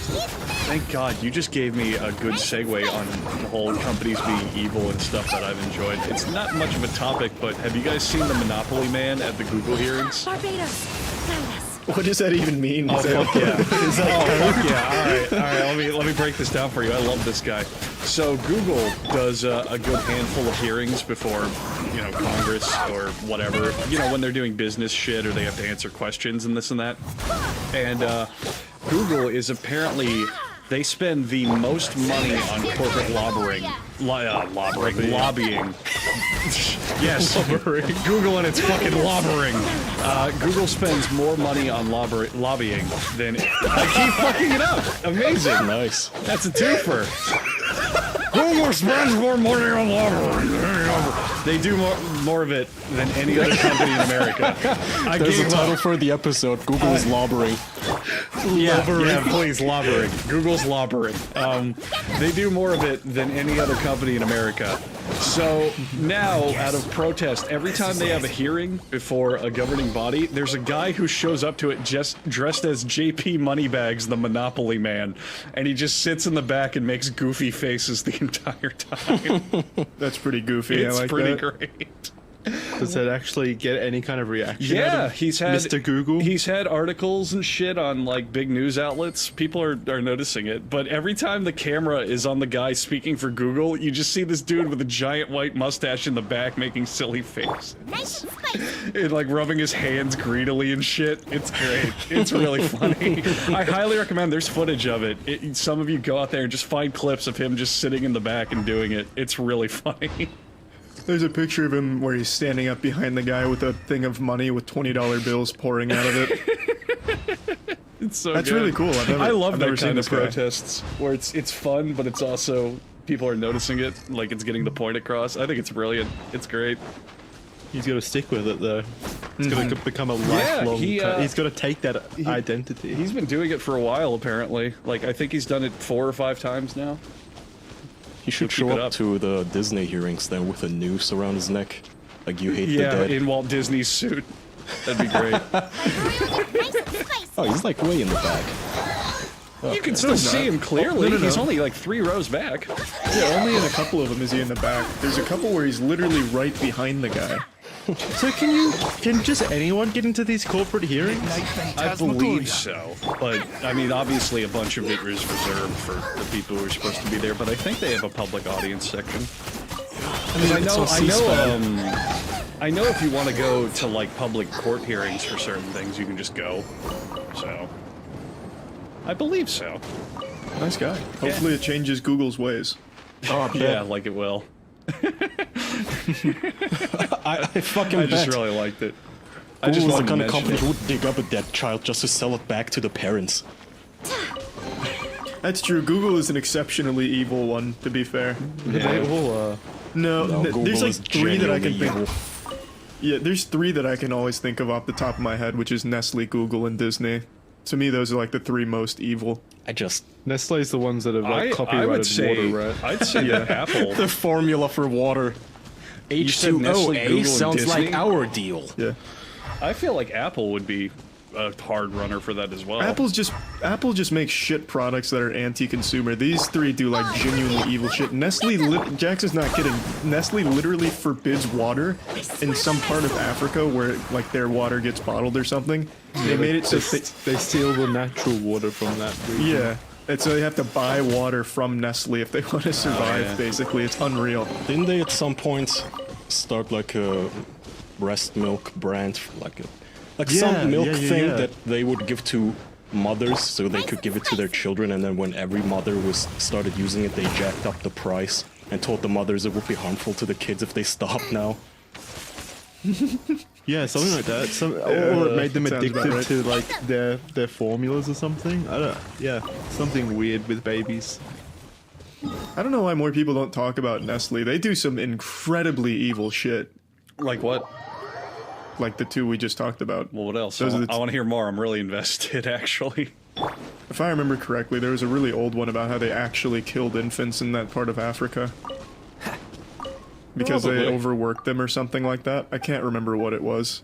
I wouldn't be surprised. Overworking infants? Those are some strong Well, yeah, babies. It was something like that. I don't quite remember. It was like in the 90s or 80s or something. Well, they had like a huge boycott because of it. I just don't remember what it was about. I know it was something about death of children. Yeah, they're a horrible company. But are these companies too large where they just can't fail, basically? Like, how do you get rid of like? That was Yeah, what okay. that was what the oh god, what's the name of the bill? It was a really famous one where it's what split up monopolies and large businesses. We put checks and balances in that Antitrust Act. Well, Thank you, it's Chad. working fantastically. Good job, guys. Yeah, we put the Sherman Antitrust Act. That was it. We put it into plan because it literally, at a certain point in our economy, people realized, oh, capitalism, if you just get a big enough company, you just buy every other company, and then congrats, you win. Then the economy becomes dependent on that company. Exactly, and that was the big problem. So and we put a bunch of laws in place that were like, hey, you gotta split that shit up if that's starting to happen. So it's not perfect, but it used to be way, way worse. Like, I think it started because railroads were owned by just one dude. And Yeah, Rockefeller. Yeah, Rockefeller. And he was like, I thought hey, it was Taft. What? Taft was a president. Taft was a president. No. But yeah, Rockefeller, he was like, hey, do you want to ride my railroad? No? Okay, I guess you literally can't go anywhere. Fuck you. Bye. So then they split all that shit up, did a bunch of other stuff. Maybe it wasn't Rockefeller, actually. Whatever, I don't remember who it People was. are saying Rockefeller owned banks and oil. There was no, two Morgan good guys, owned though. banks. That's why we have J.P. Morgan. Yeah, today. J.P. Morgan was banks. I know that, but I don't think Rockefeller was railroads. Now that I think Well, about maybe it, it's Taft. Maybe it was Taft. Believe it or not, it was the Taft. Believe it or family. not, despite being American, Charlie and I are not that up to snuff on our 1920s businessmen. I only know Taft Rockefeller. was the first man who put the White House on the rails. Yeah, and he rode it all around the country campaigning on his line. That would be cool. That would be fucking awesome. That's like some Snowpiercer shit. Yeah. Either That's what way, I would do. I'd have a Mad Max absolutely. motorcade to campaign. I don't know Yeah, why. what was that shitty movie where London was on wheels? What? Oh, That sounds Mortal awesome. Engines. Oh. Mortal Engines. Yeah, Yeah, that one. that was a stinker. Oh, that's what that was about? I thought Yeah, that it was was a a stinker. sequel to Wild Wild West. I wish. It looks like it, though, doesn't it? Or am I It's a thinking fun of a different concept, movie? but it's absolute ass. Yeah, it's just cities on wheels. And it's like Fast and Furious with towns, but That's cool, though. I Well, like it that never concept happens. a lot. It happens twice. Became a romance movie. Seems all I don't the even, other I don't ones even already fucking have their remember what hands happens full. in the movie. Anyway, I don't even want to talk about it. Yeah, that was a disappointing one. Fuck, I'm trying not to pass out here. You okay? What's wrong? Disney's getting him. I'm getting real lightheaded. Carbon monoxide poisoning. Are you actually? He might be. What's wrong? Are you passing out or something? No, I realize I haven't eaten anything in 12 hours, so I think that's it. Your blood pressure is low, maybe. Yeah, very low, I'm thinking. So, a little confused right now, but whatever, we have topics. Have you guys seen these absolute degenerates going around licking food in supermarkets and putting it back? Oh, fuck those kids. Yeah. I just heard about that yesterday, actually. I saw that like douchebags. when it started. Fuck those fucking kids, man. They're not even Well, one of the kids. girls is facing 20 years in jail. Good. She isn't anymore, but not all of them are kids. A lot of them are what fucking happened? adults. They go Fuck into those these adults. stores. They take the lid off of this special, I don't know, some Bluebell, I think, brand of ice They cream. just do ice. It's ice it's cream. Bluebell. Yeah. Not just Bluebell ice cream. specifically was the one before. It became a started fucking this whole thing. trend because, of course, it did. Because 16-year-olds are retarded, so they went around Walmarts, opening up whatever food they could without it being too obvious and licking it, spitting on it. The worst one I saw was some I don't know if he was a guy or a girl. He walked up to You can't tell it's a like dude. a Lister. Well, they walked up to a Listerine bottle, opened it up, and poured it in their mouth, swigged it around, and then spat it back in the bottle, and sealed it back up and put it behind them, and then walked off real smug and proud. Ladies and Like, how much of a gentlemen. degenerate do you have to be to do this kind of shit? Ladies and gentlemen, please, we would all like to remind you from the show, check those labels, check those caps of everything you buy. Make sure that sealed for freshness seal is still there. So Buy the- it from the back, like Yeah, go as far back that as you too. can. So the dumb bitch you mentioned, Charlie, the one who supposedly was gonna get 20 years. Police in Lufkin, Texas have identified a juvenile who was seen licking a tub of Bluebell ice cream in a now viral video. The juvenile could be seen licking the ice cream at a local Walmart before putting it back into the freezer. Before the suspect was identified as a juvenile, police said she could have faced up to 20 years in prison. They had planned on arresting her on a charge of second-degree felony tampering. Apparently the Walmart people, they quickly saw the video online and they went to the whatever section in the freezer and identified the one package that she licked, and they, just to be safe, How? They How the fuck forensicked do you do it, that? they tracked down her fingerprints and the she angle gave of it the a crime. gigantic lick. I would assume that's how, but well, they used security footage and all that. And the footage this idiot uploaded herself to locate which place in their store it was. And they say they got rid of all of the ice cream in that section just to be safe. It's that kind of like smug attitude that makes it even worse for me. Like where they upload it and they like you see them defending their actions in the comments and acting all like I don't know, they're just so arrogant about it. It's that kind of attitude that makes me think that they should get max punishment because they're clearly not remorseful. That's not why. That's not the reason for why the 20 years she was facing. It's a lot of people said, "Oh, this is racism." No, of course. That sounds about right. What did you say? I said you should cut off her tongue. Oh, yeah. All right, pirate Captain Jackson. King Joffrey over here.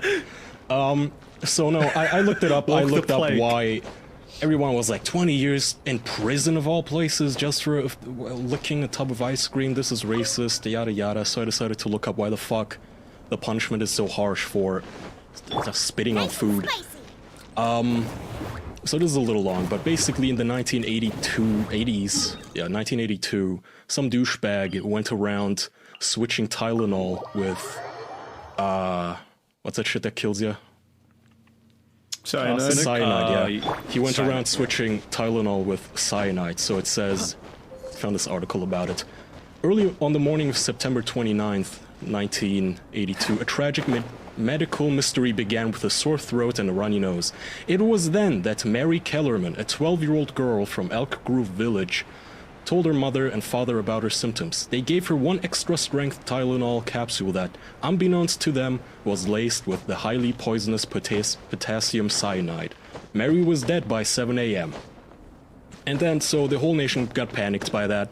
Same day, 27-year-old Adam Janus dies of what was initially thought to be a massive heart attack, but turned out to be a cyanide poisoning as well. His brother and sister-in-law, 25 and 19, rushed to his home to console their loved ones. Both experienced throbbing headaches, a not uncommon response to a death in the family, and each took a Tylenol extra-strength capsule or two from the same bottle Adam had used earlier in the day. Stanley died that very day, and Theresa died 2 days later. And then a bunch of more people died, so some dude who has yet still not been caught to this day went around putting cyanide into Tylenol bottles, and he killed a bunch of fucking people doing that. So after that happens, Johnson & Johnson, which manufactures the Tylenol stuff, they had to recall 31 million bottles of Tylenol. They offered replacements to anyone who had already bought some. And they offered a reward to find the guy. The police got super involved in this, the FBI. This terrain is truly... And then... So I assume now that everything has to be sealed? Yeah, they changed all the laws, they changed all the regulations, so now manufacturers like them, they have to make it obvious... Well, not... See, my brain is not working right now. Tamper-proof packaging, they have to do whatever. their due diligence. In 1983, the US Congress passed what was called the Tylenol Bill, making it a federal offense to tamper with consumer products. In 1989, the FDA established federal guidelines for manufacturers to make all such products tamper-proof. So that's why this bitch was facing 20 years in prison, because this is literal felony at this point. Good. Fuck it. As well it should be. Yeah, absolutely should be. No, I'm completely fine with Oh, that. okay, here, I also took this funny part from the article. One man, James Lewis, claiming to be the Tylenol killer, wrote a ransom letter to Johnson & Johnson demanding $1 million in exchange for stopping the poisonings. After a lengthy cat-and-mouse game, police and federal investigators determined that Lewis lived in New York and had no demonstrable links to the Chicago events. That said, he was charged with extortion and sentenced to 20 years in prison. Fucking idiot. So this dude did time for a crime he didn't even commit. That's what happens, idiot. Well, he did commit a crime, though. Not the crime he Just admitted not to. the crime, yeah. Yeah. He thought he was going to capitalize. I love how he got caught in the crossfire. How would he have even fixed the poisoning? Would he have gone around to every house and took back the... Well, he was never going to. He just wanted the money, Jackson. He wasn't going to stop it. Yeah, I know, but I'm thinking, like, from the law agency's perspective, like, they would have thought what I just thought. And obviously... Well, he didn't say he was going to go around... His claims were bullshit. He wasn't going to go around personally hunting down the packaging that he tampered with. I assume the deal was he just stops making new ones. Right, yeah, okay, that makes Oh yeah, man, fuck, that is scary, dude. Imagine giving your little kid a headache pill and then just you see foaming in her mouth. Yeah, that. fuck sad though is a lot of those measures don't even prevent this kind of shit. Like someone could so easily just put a needle through the little tamper seal and just inject the shit into like a pill, or not really a hard pill, but like a capsule. It's that's why I chew my tablets. Yeah, I I've looked into this on my own time. It's said that, you know, it's more kind of makes you feel safe when it doesn't actually do a lot. So, people out there, you're still in danger anytime you take pills. Thanks, Andrew. The Tylenol killer is still out there. Andrew just wanted to make sure you all knew. I bet He's probably a YouTuber now, to be honest. I bet it's Ted Cruz. Yeah. Let's see. Why would you say Ted Cruz? I'm sure the guy's wearing fantastic pants, though, Andrew. It's a joke about That's him true. being the Zodiac. That's true. Well, no, he probably dresses like shit because he's not smart. Like, if he's a fucking tampering serial killer who's putting stupid medicine in your fucking Tylenol, then he's a dumbass because he's not going to be wearing something good. Which is why you, an upstanding, nice citizen who pays taxes and is in a great, loving relationship with friends and family, you're going to wear some Express clothing because it's going to help you find all the things that you need to wear, including the perfect pair of jeans. Tell them about it, Charlie. Yeah, Express clothing's just pretty fucking dope. I don't know. It's good deal, good price, good clothing, and there's not a whole lot more to go into. What's the You deal? like good clothes, you like to look good. It's you know, it's a good deal. Using official or something. That's right. Sure. You get $20 off if you go to express.com and use promo code 9991. Rolls off the tongue. Go to express.com and use promo code 9991 at checkout. That's express.com and use promo code 9991 at checkout to receive $20 off one pair of jeans in the store or online. That's right. Yeah, the clothes are These are the super best nice. jeans I've ever seen. Everyone wears jeans, but no two people will wear them exactly the same way. That's why you can find your perfect fit, your favorite style, your favorite jeans at Express Clothing. Code 9991, $20 off at checkout. Express Jeans, find your fit now at express.com. So how many people did the ice cream challenge? I don't know. It's Hopefully not just an they're ice on cream jail. challenge. It's I'm a massive cunt who needs to be shot in the head challenge. They did it to all different kinds of foods. Yeah, that's what we should do. viscera. No, that's what we should do for these kind of scummy shit people who are doing this just to get a few clicks. We should make the head bullet catching challenge. And like we fake a viral video where it looks like someone does it fine, like they catch a bullet in their teeth or something, and then people actually start trying to do it. It'd be brilliant. Yeah, that sounds fun. It's natural selection. It's natural selection. We're not pulling the trigger. Yeah, I'm sure there's still repercussions for that, I'd imagine. We'll do it anonymously. I'm Delete this surprised- episode. I'm honestly surprised the Russian roulette challenge isn't a thing yet. You'd think some Yeah. YouTuber would do it. Oh, I'm sure it's been tried. That's a good Absolutely. idea. Yeah. God. Fuck. To all the courageous heroes that did the ice cream challenge, take the Russian roulette challenge. Yeah. Show us how cool you really are. There's a good chance you won't die. Yeah, you actually, the odds are in your favor. Yeah. That always pisses me off though, because I always have these fun ideas for like certain jokes I want to do. That Like sounds I would, so fun. well, no, I would love to do like a parody of prank channels where I do pretend to play Russian roulette, but just the worry of fucking people blaming you for copycat shit. It's like, fuck. You know what I mean? You can't trust the audience sometimes. Well, yeah. I don't know. Well, what do you guys think on that? Say a guy makes a video where he's like making a clear parody of like YouTube pranks, and he goes, "This is the 400 Tylenol challenge. I'm gonna eat 400 Tylenol in 20 minutes," and like he's eating fake pills. You know what I'm saying? But if someone copies him, is he responsible? Is he liable? What do you think? Well, that's why you have to That's say a good don't do question. this at home. That's why they always say it on But then, TV shows, I but think. doesn't that ruin? Like, if it's very clearly a parody and a skit and a joke, wouldn't that ruin the whole shtick of it? Where if you put a big disclaimer going like, "Don't do this." Well, with Jackass, they still did the stunts. But even then, wouldn't people maybe consider that part of the joke? I don't know, jokes should be illegal. They've caused too much damage to society. What I'm trying to say is I want to do the 400 Tylenol challenge and want to know how much trouble I'll get in.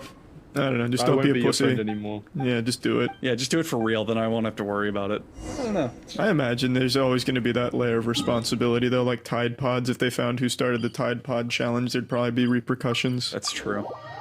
Are they? Do they ever attribute those to one person? Those kind of trends? I doubt it. I don't How think would they so. even?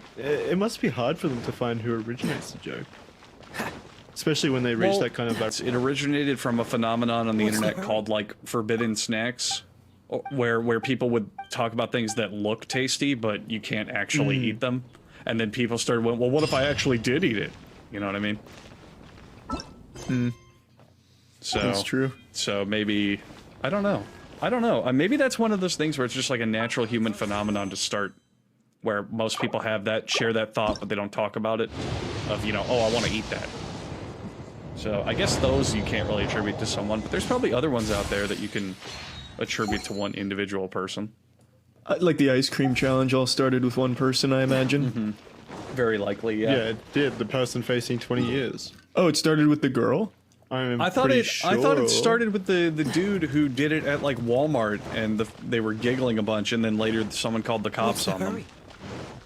And I was under the impression that it was the girl Kaya was talking about, but I guess I could be wrong. Oh, she's become the face of it. It was President Taft. Yeah, he stopped the White House on the tracks and said, "I need ice cream." He was a notoriously fat man who'd often get stuck in his bathtub. They had to custom build him one for the White House because he was too big. Yeah, Taft was a big fat ass for his day. He was a big boy. By today's standards, though, he was average weight. That's sad. Jesus. Yeah, that's really sad. Wait, really? He was average weight by today's President standards? Taft, all right, think about it this way. President Taft weighed 354 pounds. It's not average, but that's still, for today's standards, there's plenty of people who weigh that much. That's a good point, yeah. I found it was Vanderbilt. Vanderbilt? What? Yeah, What? he owned the railroads. Vanderbilt was the guy we were talking about? Okay. Yeah. Okay, here still even, on that? Yeah, I really wanted to figure out who it was. Here, let's give even more context. Taft, at his heaviest, was 354, but when he died, he was 280 pounds. And people thought he was a massive fat ass back then. Wait. So you're saying him getting thinner killed him? Don't start this, Jackson. No, don't enable Maybe people. fat people have it the right way.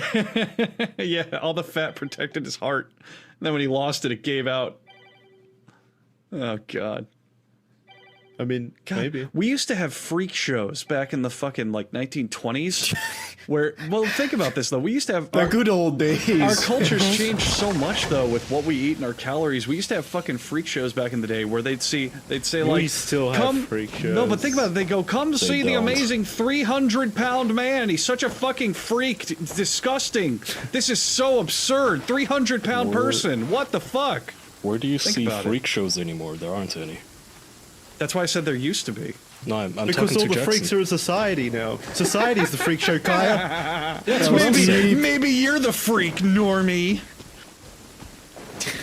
Do you even 4chan, Jackson? Dude, all of them have become so mundane, which is boring. Sometimes I want to go full Amish. Like, if I lived with the goddamn Amish for like a year and then left, imagine how much more fun it would be to see my first porno again. Life would feel refreshed, like a reset, because now everything's so fucking mundane. Oh, you have a nose ring, and you have horn implants under your skin. Ooh. You're a Redditor. Congratulations. This is the argument against living forever, Kaya, and you always say that you want to live forever. That's true. He's just saying it'd be cool. He's not saying he wants to. He just said it'd be an interesting experience from a scientific perspective to see porn again for the first time. Yeah. No, he said it'd be enjoyable. Yeah, to see it again. What is your argument here? What are you disagreeing with? Yeah, I was a little Life confused would not there. be enjoyable once everything goes on forever. That's your Seems all the argument. other knights already have their hands. Disagreed. No, I said society is getting more boring. If I was immortal, I could simply go to another planet or take the amnesia pill. You can't go to another planet, Kai. I watched a video on that today. Did you know that if you were to go to the nearest planet that actually has life on it, it would take literally hundreds of billions of years? See, as an immortal, that would be fine. Right, would you want to But make it'd be that 100 trip? billions of years of pain Of and nothing. like, Of absolute nothing.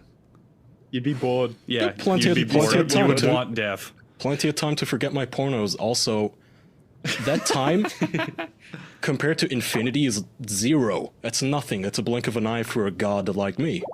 But by the time you get there, the heat death of the universe is going to occur, and there will be nothing to get to. That hasn't been confirmed that there will be a heat death in the universe. It's a speculative theory on one of 3 possibilities. All right, let me bring up a good argument for you. The planets are going to die, right? Yes. Okay, where do you go after that? Not if I can help it. Yeah, exactly. can't, You want to nuke the fucking Antarctic? Yeah, well, that's our planet. That might be the way to save it. I'm not gonna help our planet. Yeah, maybe that saves it. Yeah, Oh, you don't man, know. Maybe Kaya- that'll oh. save it. Maybe it'll do some sort of a reverse fuck up nuclear radiation into the clouds, raining down just on the fields.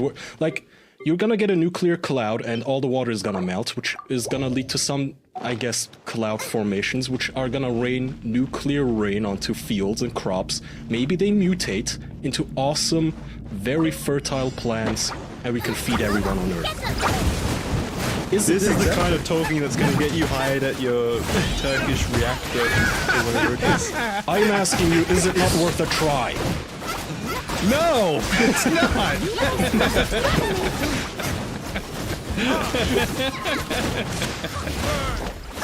All right, should we do the game show? Things we like. Sure. We're at like 1:15. We have 30 seconds worth of voicemail, so let's blast through those real quick.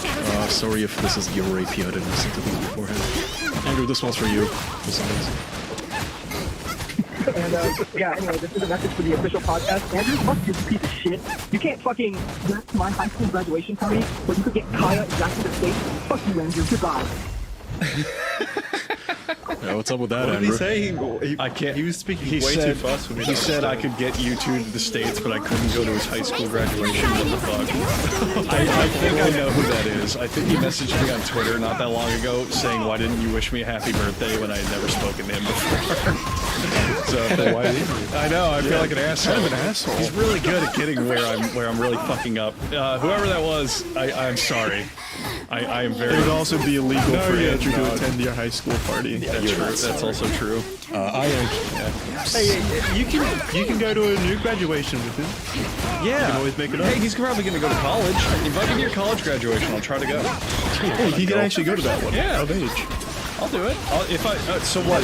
In 4 years, I'll be what, 31. So if I'm not like an actual adult by then, let me know, and I'll go. That will be creepy. You should be an actual adult by now. We all are. Why are you putting it off? You know, it's hard. Being an adult's hard. I'm lazy. Why can't you be more like Jackson, who's already mastered an adult at 22, making a porn game? That's true. Jackson's the only one with some sort of career going on outside of this. I wouldn't call this a career. It's a passion. Jackson, can I intern at your game studio? It's a pending lawsuit. I'm gonna get it on my gravestone. Actually, if any kid wants it on their gravestone, I'll allow it. Oh, sweet. Yeah. You can have porn on it. That's nice. Timmy always loved Game of Moans.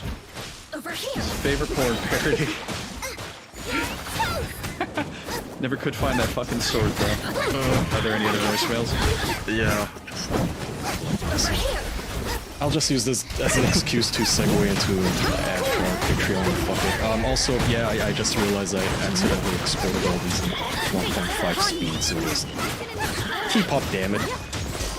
This is Doug and Anthony talking about being on our show real quick. No, so what you want is everybody going over and listening to their bonus episodes on their podcast. Yeah, and then telling them that they need to have it on their regular show. You know, not fucking half-ass on the big half-ass one that they would invite us on. We're not good enough to be on their regular show. Not yet. But I want to say we don't half-ass our goddamn Patreon. I'd say a lot of them are actually better than our public episodes. So go to patreon.com/theofficialpodcast. Check out the last episode with Doug and Anthony from the Who's Right podcast. It's getting rave reviews. I don't know if you guys have checked out the comments under it, but they're like all positive, like 10 out of 10. People really like Doug and Anthony.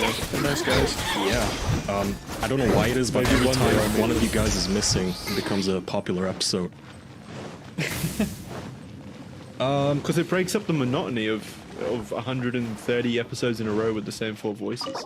Someone needs to... Well, that's a sad way of putting it, but yeah, I guess. That was a very sad way of putting that. Hey, I didn't say it was for me. I love our voices. Jackson, just I could listen to us 4 all the time. Just go back to making your fucking game, man. Go back to making your fucking game. I get it. You don't want to be here anymore. Fine. Whatever. Screw that, buddy. I'm already tired of you guys. Okay, here's my segue into the things we like corner. This is Mike from Ohio, Mike the Sweat. I just want to say, fuck the official podcast. I skip every week just to the very end to the things we like corner. Fuck everything else. Bye.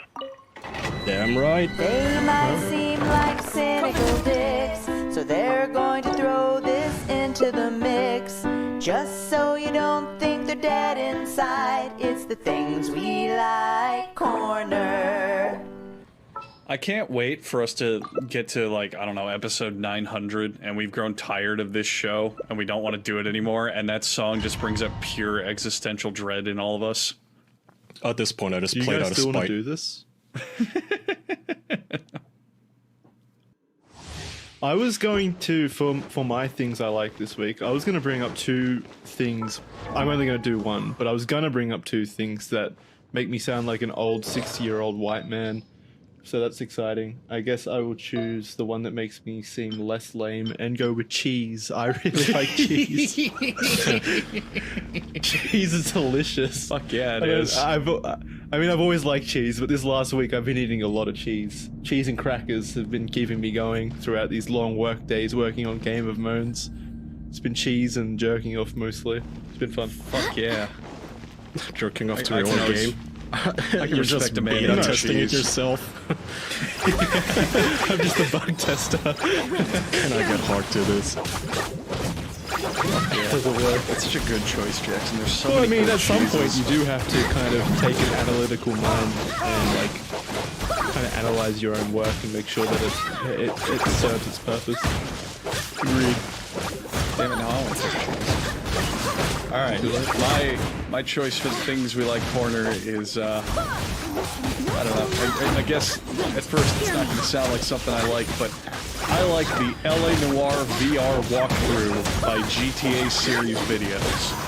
Because this is a guy, so this is a channel that makes like just Grand Theft Auto videos. You can imagine what it is: walkthroughs, Easter eggs, funny stuff, what the fuck ever. Mostly anything by Rockstar. But the guy running the channel does a full walkthrough of the game LA Noire VR, and he does some of the funniest shit in VR I've seen in a very, very long time. So he doesn't record any of his own audio, he just records the game feed itself. So you basically have Cole Phelps, the detective you play as in the game, just acting like a mute toddler, just constantly throwing shit and making stupid gestures and drawing on stuff because you're given a pen. And having played the original game, just to see the ways that you can fuck around with that game and just make it really goddamn funny, it's beautiful. And he does it for the entire game. It's a short game because it's VR, but it's like a 5-hour video. But just, oh my god, I die laughing when I watch these fucking videos. So I highly recommend it, just to put it on in the background, especially if you haven't seen the game before. It's a fun game. Why would you put it on in the background? That seems like something you have to be watching to laugh at. Otherwise, you're just listening to the game dialogue. Well, it's also 5 hours long, so you can just kind of watch it in chunks. All right, watch it in chunks is more what I meant. I wouldn't watch it in one sitting. There you go. That's my answer. I guess my answer this week is anime music. I really like working out to anime music. It makes me go like a fucking feral animal. I like lift significantly harder than I normally do. So yeah, anime OSTs like My Hero and shit, One Punch Man and shit. Shit fucking pumps me up real hard. He's found his secret ingredient. I know shit. It's like when I was in your place, I told you gotta make some changes. Like go into your gym. It's like you have carpet on the floor, like this floofy carpet, all cozy. Your lighting is very dim, right? And it's like the kind of lighting that makes you sleepy, like dim yellow lighting, warm brown lighting. No music. You don't listen to anything. You just go in there, lift in silence. It's like walking into a sad basement, like a sad Namla meeting or something. I told you, get a sound system in there, at least, like, I don't know, you listen to music on your iPod. Shit, now I sound old. I still use an iPod. I can't listen to music on it. Do you like cheese too, Kyle? Yeah.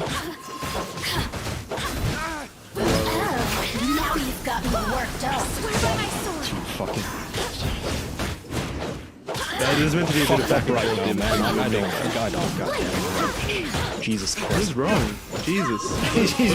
Did you take a Tylenol? What happened? Oh, that explains all the foam.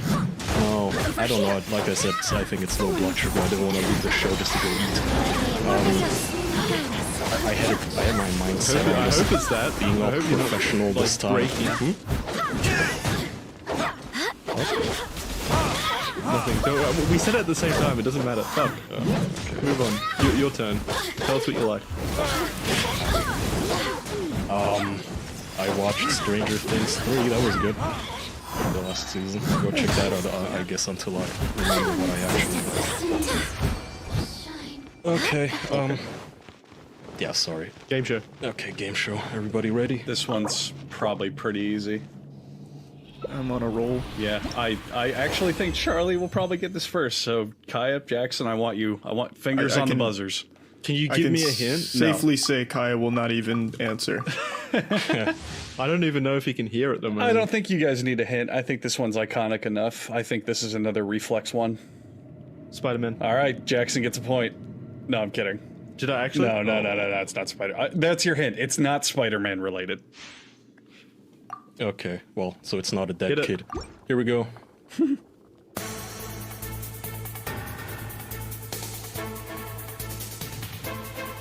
Ace Attorney. Nope. Oh, Metal Gear Solid. Charlie got it. Yeah. It's what? I didn't recognize it until I heard the violin come in. There you go. Figured that was easy enough. I haven't played Metal Gear Solid in a real long time. Yeah, but that song is just so. Even in memes, it still gets used all the time. Yeah. You know how my mind works? Even after you said that wasn't Spider-Man, my mind was just constantly saying Spider-Man. I just imagine your brain just going, Spider-Man! It's Spider-Man! It was. Say I couldn't Spider-Man! think through it. I couldn't hear the song through me just, like, thinking Spider-Man. Anyway, I'll get it next time. As soon as it's Spider-Man, I'll have it. Well, that's all there is to it, then. 3 in a row for me, then. Yeah. All right. Well, thank you everyone at home for listening to this week's episode. We've got to rush Kaya to the emergency room to make sure that his heart's still beating. So we'll see you next week. You can head on over to patreon.com/theofficialpodcast if you want to listen to that bonus with Anthony and Doug from the Who's Right podcast that Kaya was just talking about. Yeah, you can head on over there, listen to it. It's good shit from what I've been told. That's about it. It is good shit. Bye, everyone. Thank you. Thanks Bye. for listening. Bye. Most of you out there know that we're the official podcast. But did you know that we're not the only podcast? No, I'm not messing with you. And I'm going to tell you about another podcast right now called An Oral History of The Office. The podcast is hosted by Brian Baumgartner, who plays Kevin Malone. The series goes into the making of The Office and how it ultimately overcame all odds to change the face of television. It features interviews with the cast and creators with never-before-heard stories from those who were there from the very beginning. You can check out An Oral History of The Office for free only on Spotify. That's An Oral History of The Office on Spotify. Welcome to another episode of the official podcast. You know the drill. Kaya's got topics. What the fuck's going on in your neck of the woods, Kaya? You've been handing me these segues perfectly. So I was on our subreddits today, and somebody made a topic asking if you and Jackson are a little shy because you don't talk as much as Andrew and I do. So I decided I'm gonna run the numbers, okay? I went back, downloaded... God, you are actually autistic. I know. Oh my God. I downloaded 4... You made the thread. I downloaded 4 random episodes. It was one of my Smurfs. I run a troll farm, actually. Yeah. I am Russia. I hacked the election. Kaya's so autistic, there's never been a subreddit. It's just him making different accounts talking to himself. Yeah, sometimes he gets really upset about things in the episode, so he takes it out on the subreddit under a different name. One of my personalities. I'm like that shitty hero in Split or Glass or whatever that movie was. Anyway, I went back and downloaded our tracks from 4 random episodes from the last month or two. I think it was episodes 129, 130, 132, and 134, which was the last one. So you guys know we record on our separate tracks. That's 4 tracks per episode, that's 16 tracks. Remove the silences, whatever remains is however much all of us talked, each one of us individually. So, Jack order, shall we? Mm-hmm. Okay. Jackson, on the average of these 4 episodes, he talked 13 minutes and 35 seconds. Wait, how long? 13 minutes, 35 seconds per episode, on average. So you said 30 minutes. Sorry. I was like, There's what am I no doing? way. No way for Jackson. That's too much. My family would be disappointed. I misspoke. Your minimum was 10 minutes, 16 seconds. Anyway, Andrew, you... Oh, I'm the king. I'm the fucking king. I can feel it. You spoke on average 28 minutes and 58 seconds. That's not as big of a difference as I thought it would be between him and Jackson, to be I honest. expected literally an hour. I expected the full hour. I'm serious. All right. Yeah. So the minimum of yours is 23 minutes, Andrew, and maximum is 33. Charlie! There it is. Now, this is where it gets interesting. Charlie, your average is 13 minutes, 49 seconds. That's a 14-second difference between Jackson and you. It's a neck-to-neck race now. Again, I chose the wrong episodes. Both of you are at 13 minutes, but Jackson's at 35 seconds. Charlie, you're at 49 seconds, okay?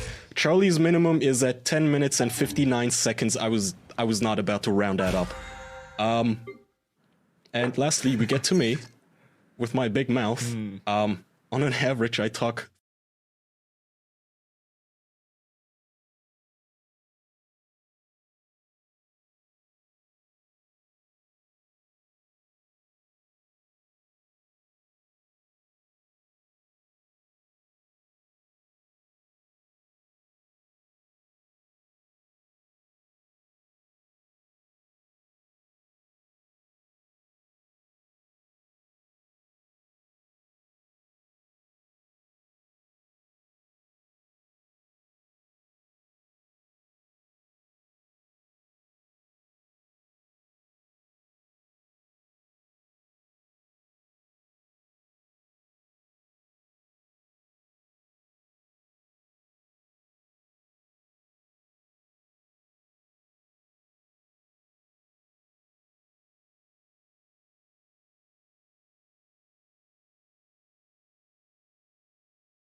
What's the hurry?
What's the hurry?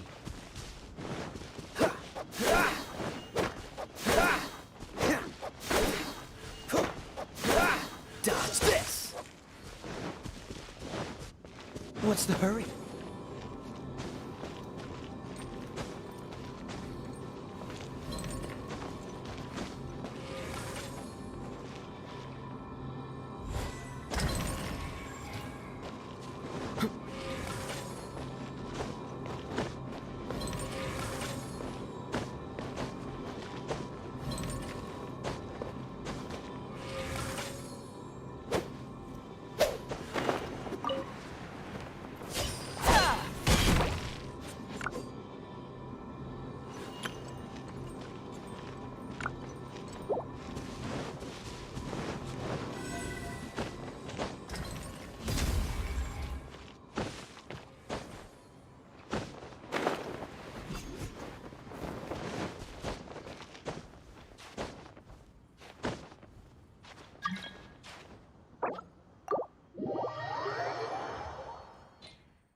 Brace yourselves.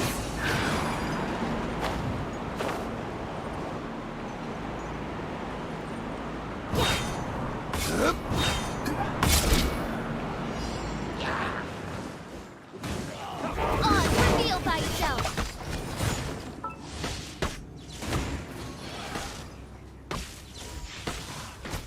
No rest for the wicked like phantasmagoria.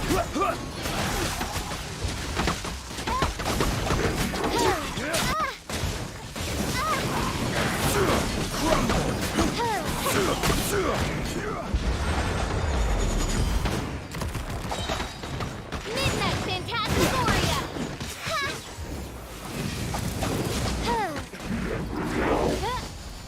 Oh, no. My lyre is broken.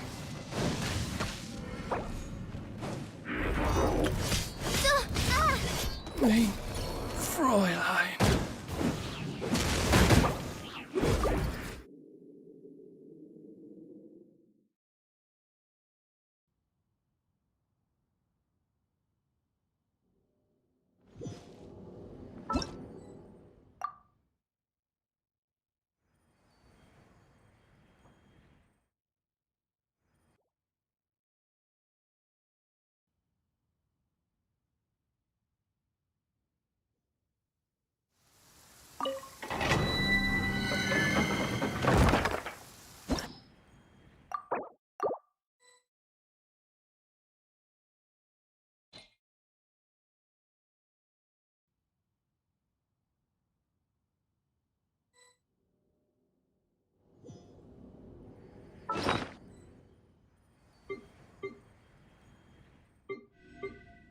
Live! Burst forth! Burst forth!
What's the hurry?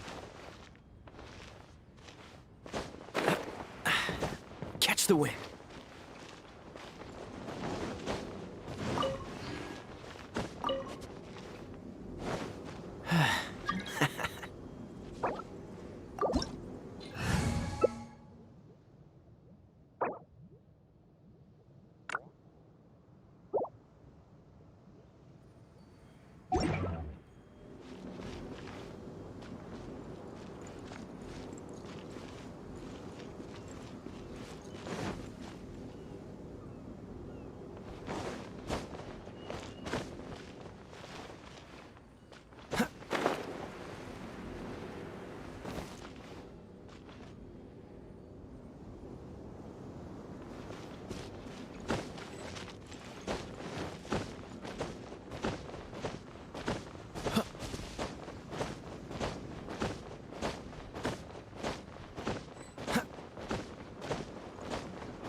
Wind, hear me.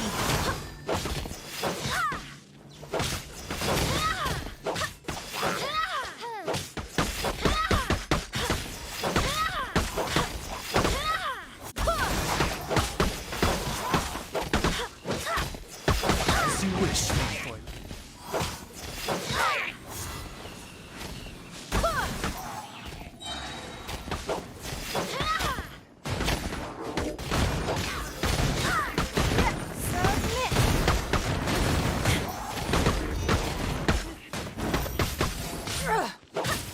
Barbados, don't waste my time.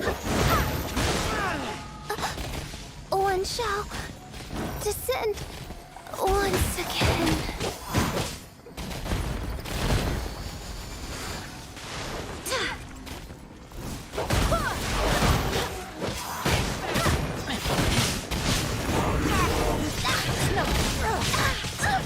We are all but one.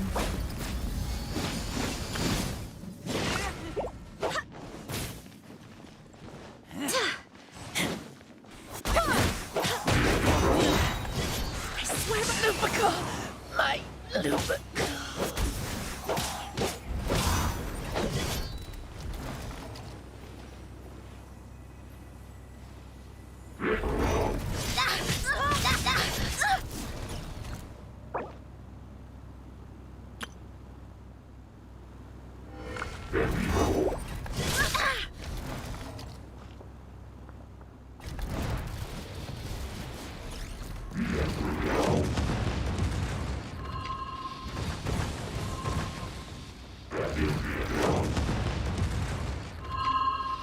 Oh, I have failed.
Let the show begin!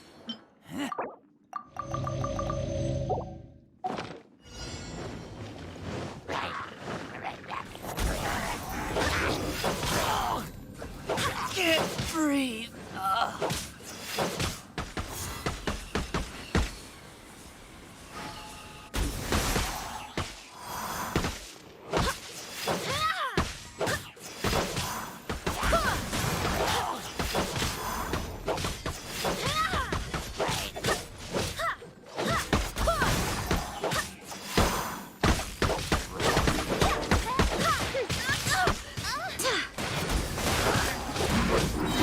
Hear me.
Don't want to be sealed back up.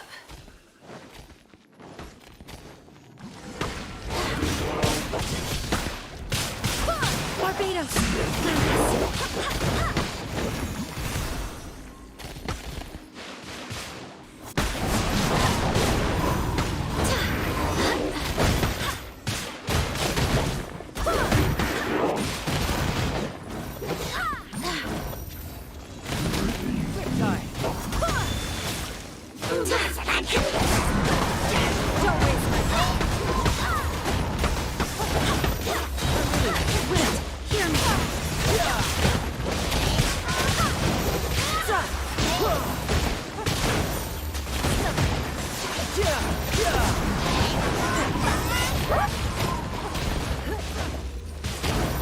Brace yourself. This is gonna hurt.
Hear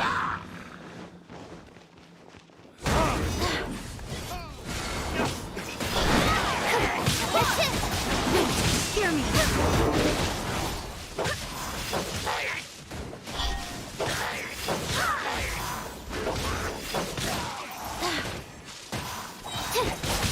Don't blink.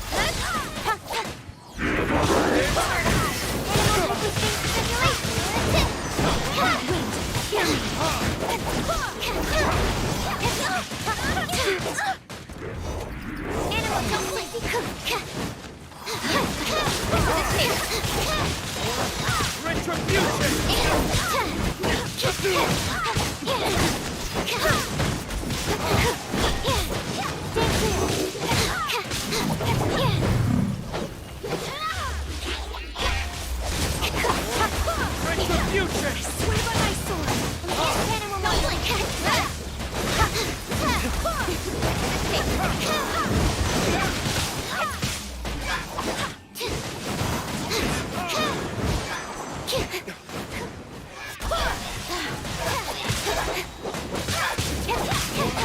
Retribution!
I swear by my sword!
Wouldn't gliding be faster?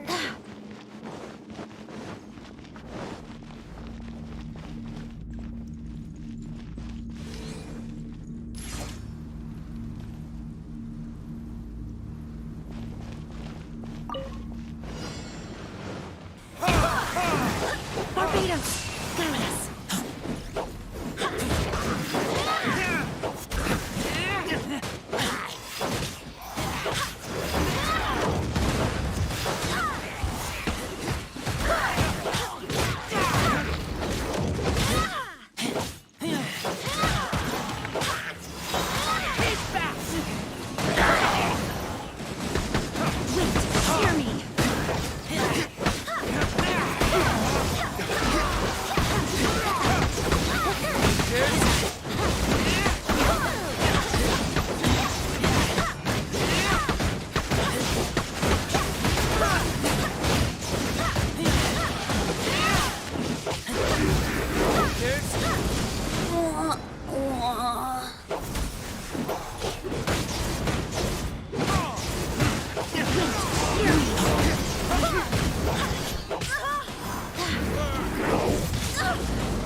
can be no excuse.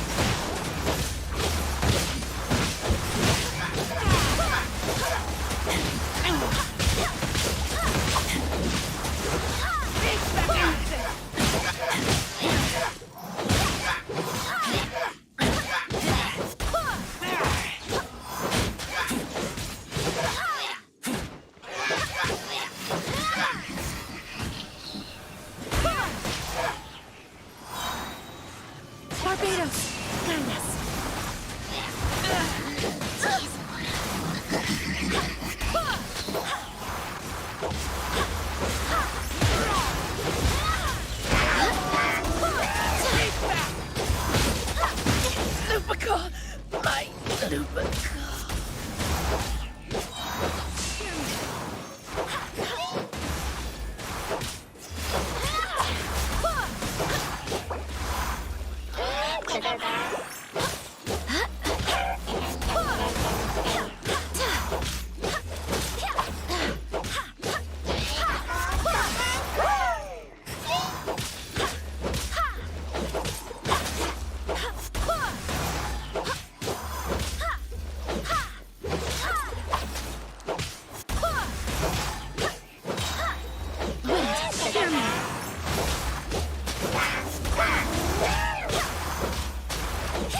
hear me.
I can't wait any longer!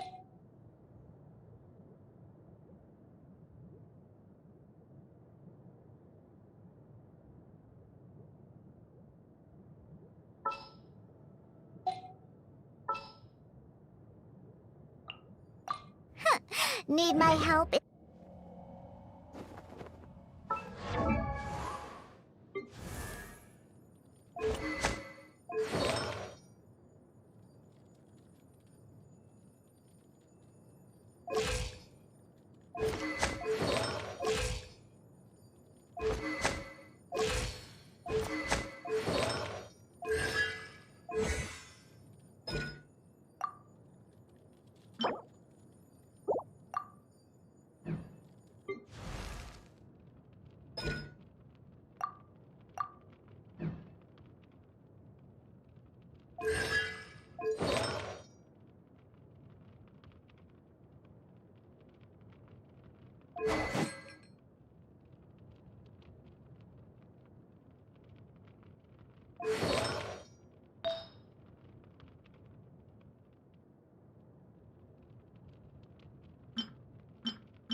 Vanessa's title, Dandelion Knight, has been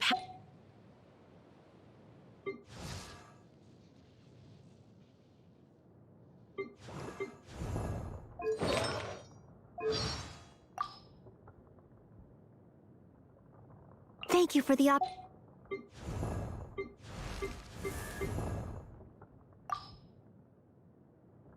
There's no style.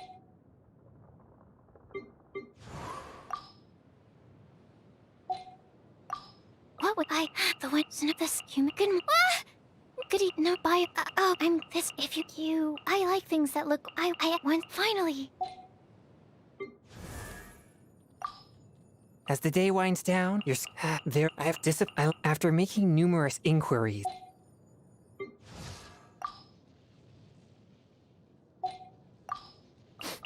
If you avoid the wind, the sun, I go to use you. I have no human. Oh, talk. I like arms. Green. surely.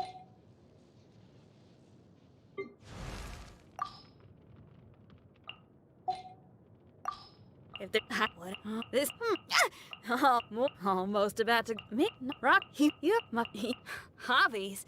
Rock and roll? That's the groove.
No rest for the wicked.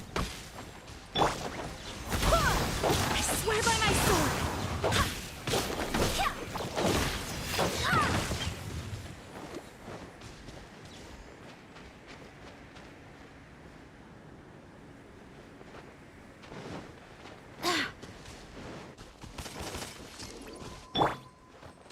Gooba, get them!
can't decide whether pyro slimes taste better with salt and pepper or garlic and herbs.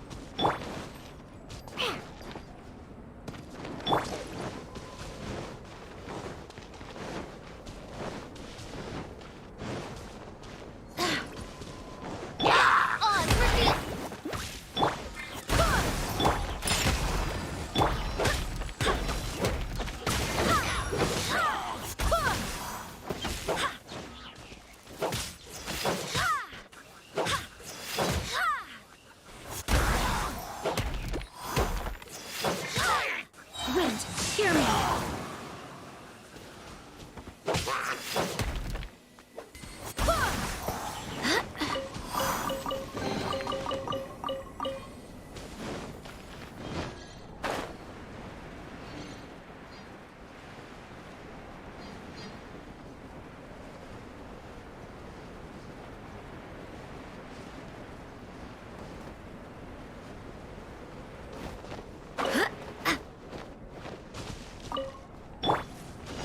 By royal act,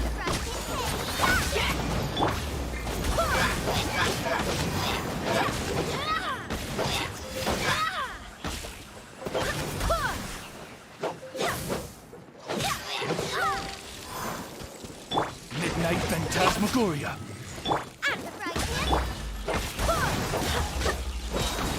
I swear by my sword.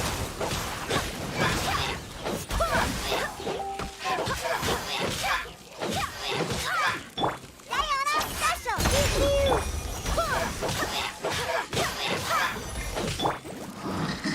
Oz reveal!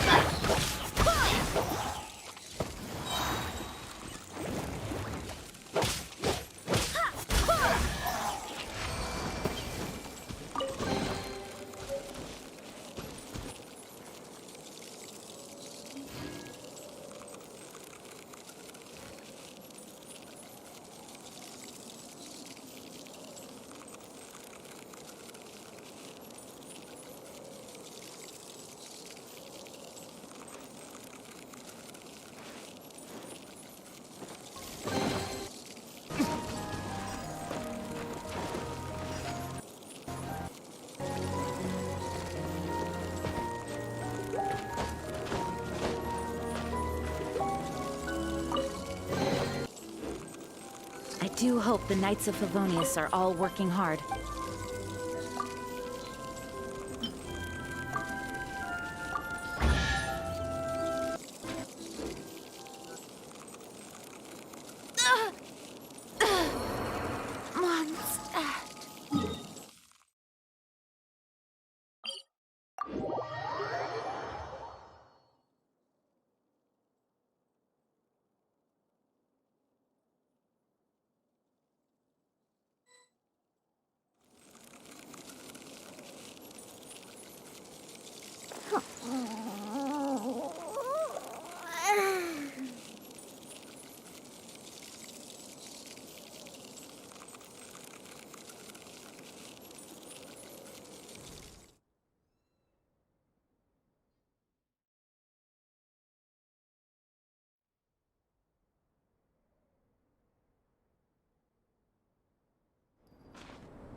This will be interesting.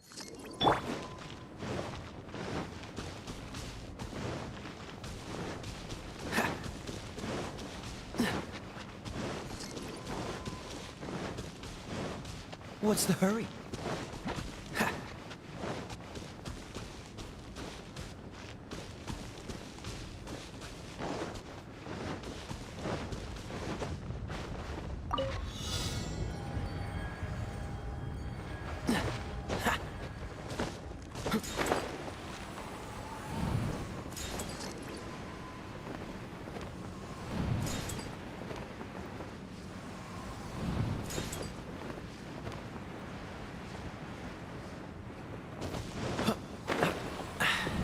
Catch the wind.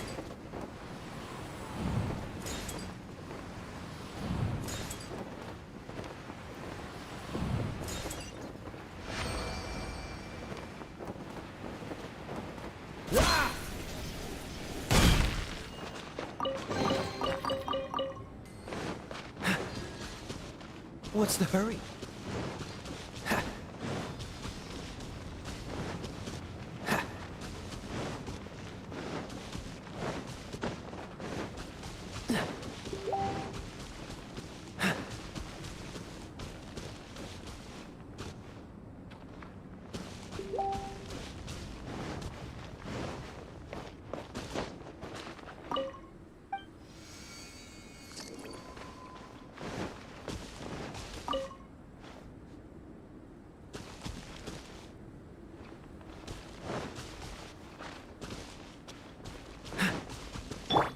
Out of the frying pan, into the fire!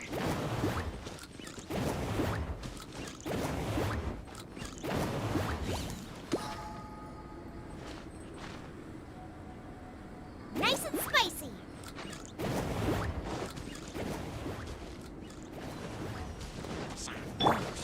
Hey, by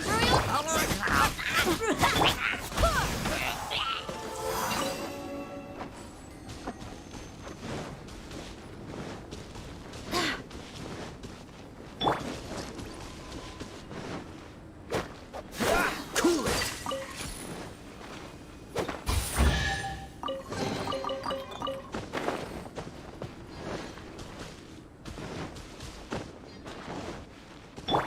Boba, get them!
What's the hurry?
I didn't know you were such a slacker.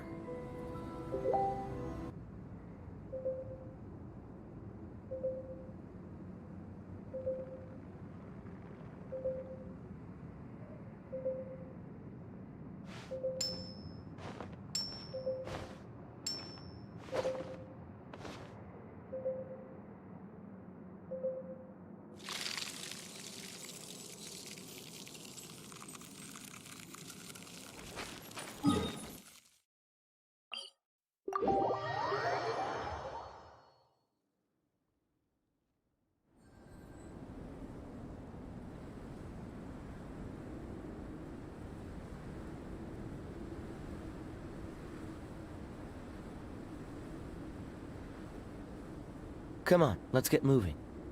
We're not frozen in place after all.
Catch the wind.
Time to fulfill my duty. By my sword.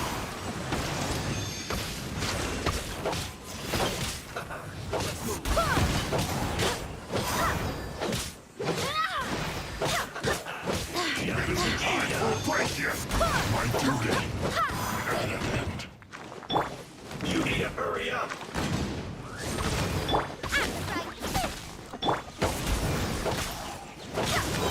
Swear by my sword. This one will be frozen. You need to hurry up.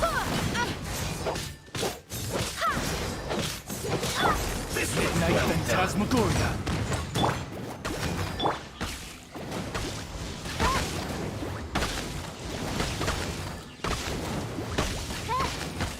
Roast and fry.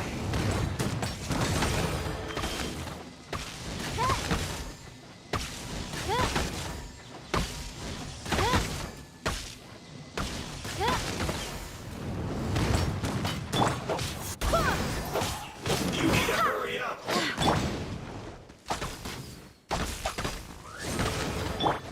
This one's well done. I summon thee! You need to hurry up. Swear by my sword. An unfortunate fault.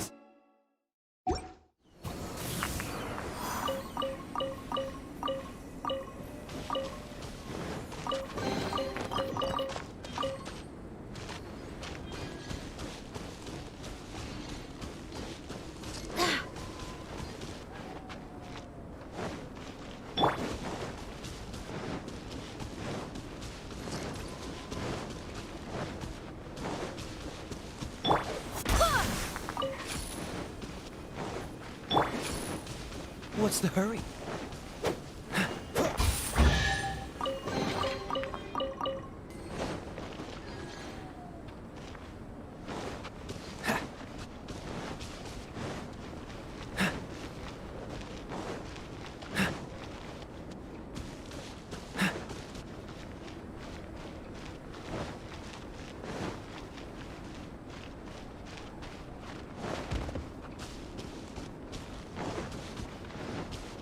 What's the hurry?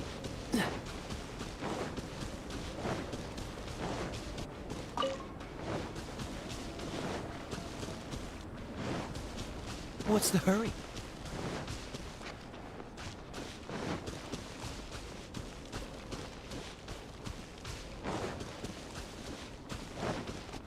What's the hurry?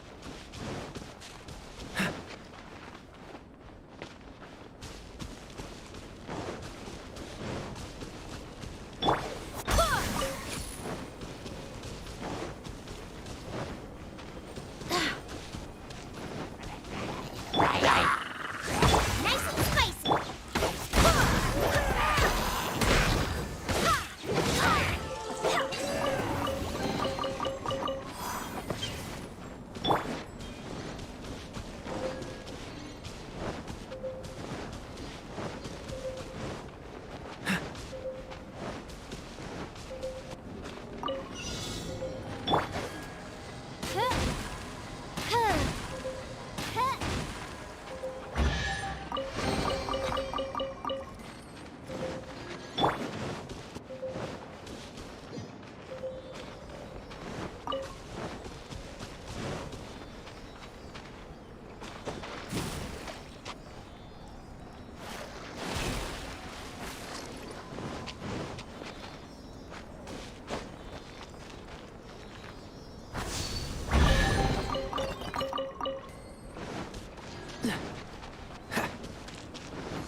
What's the hurry?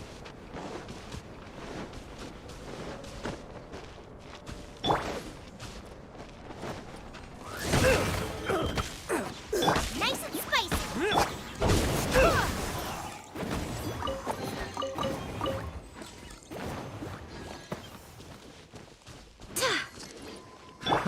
Another test subject. As you wish, Main Fräulein. Nice Have a and little spicy. taste. Barbados, guide us. Have a taste of this! Direct assault! Have a little... Suffocate!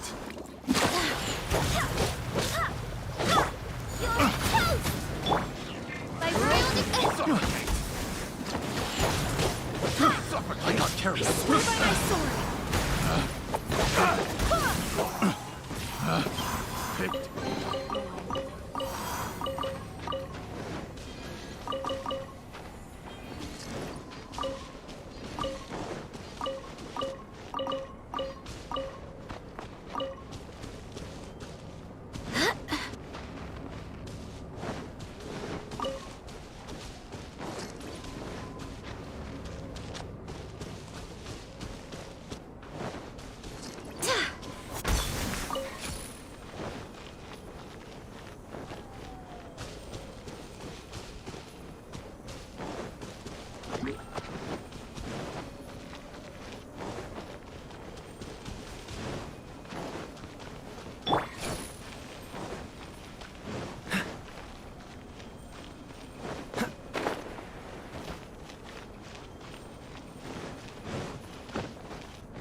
I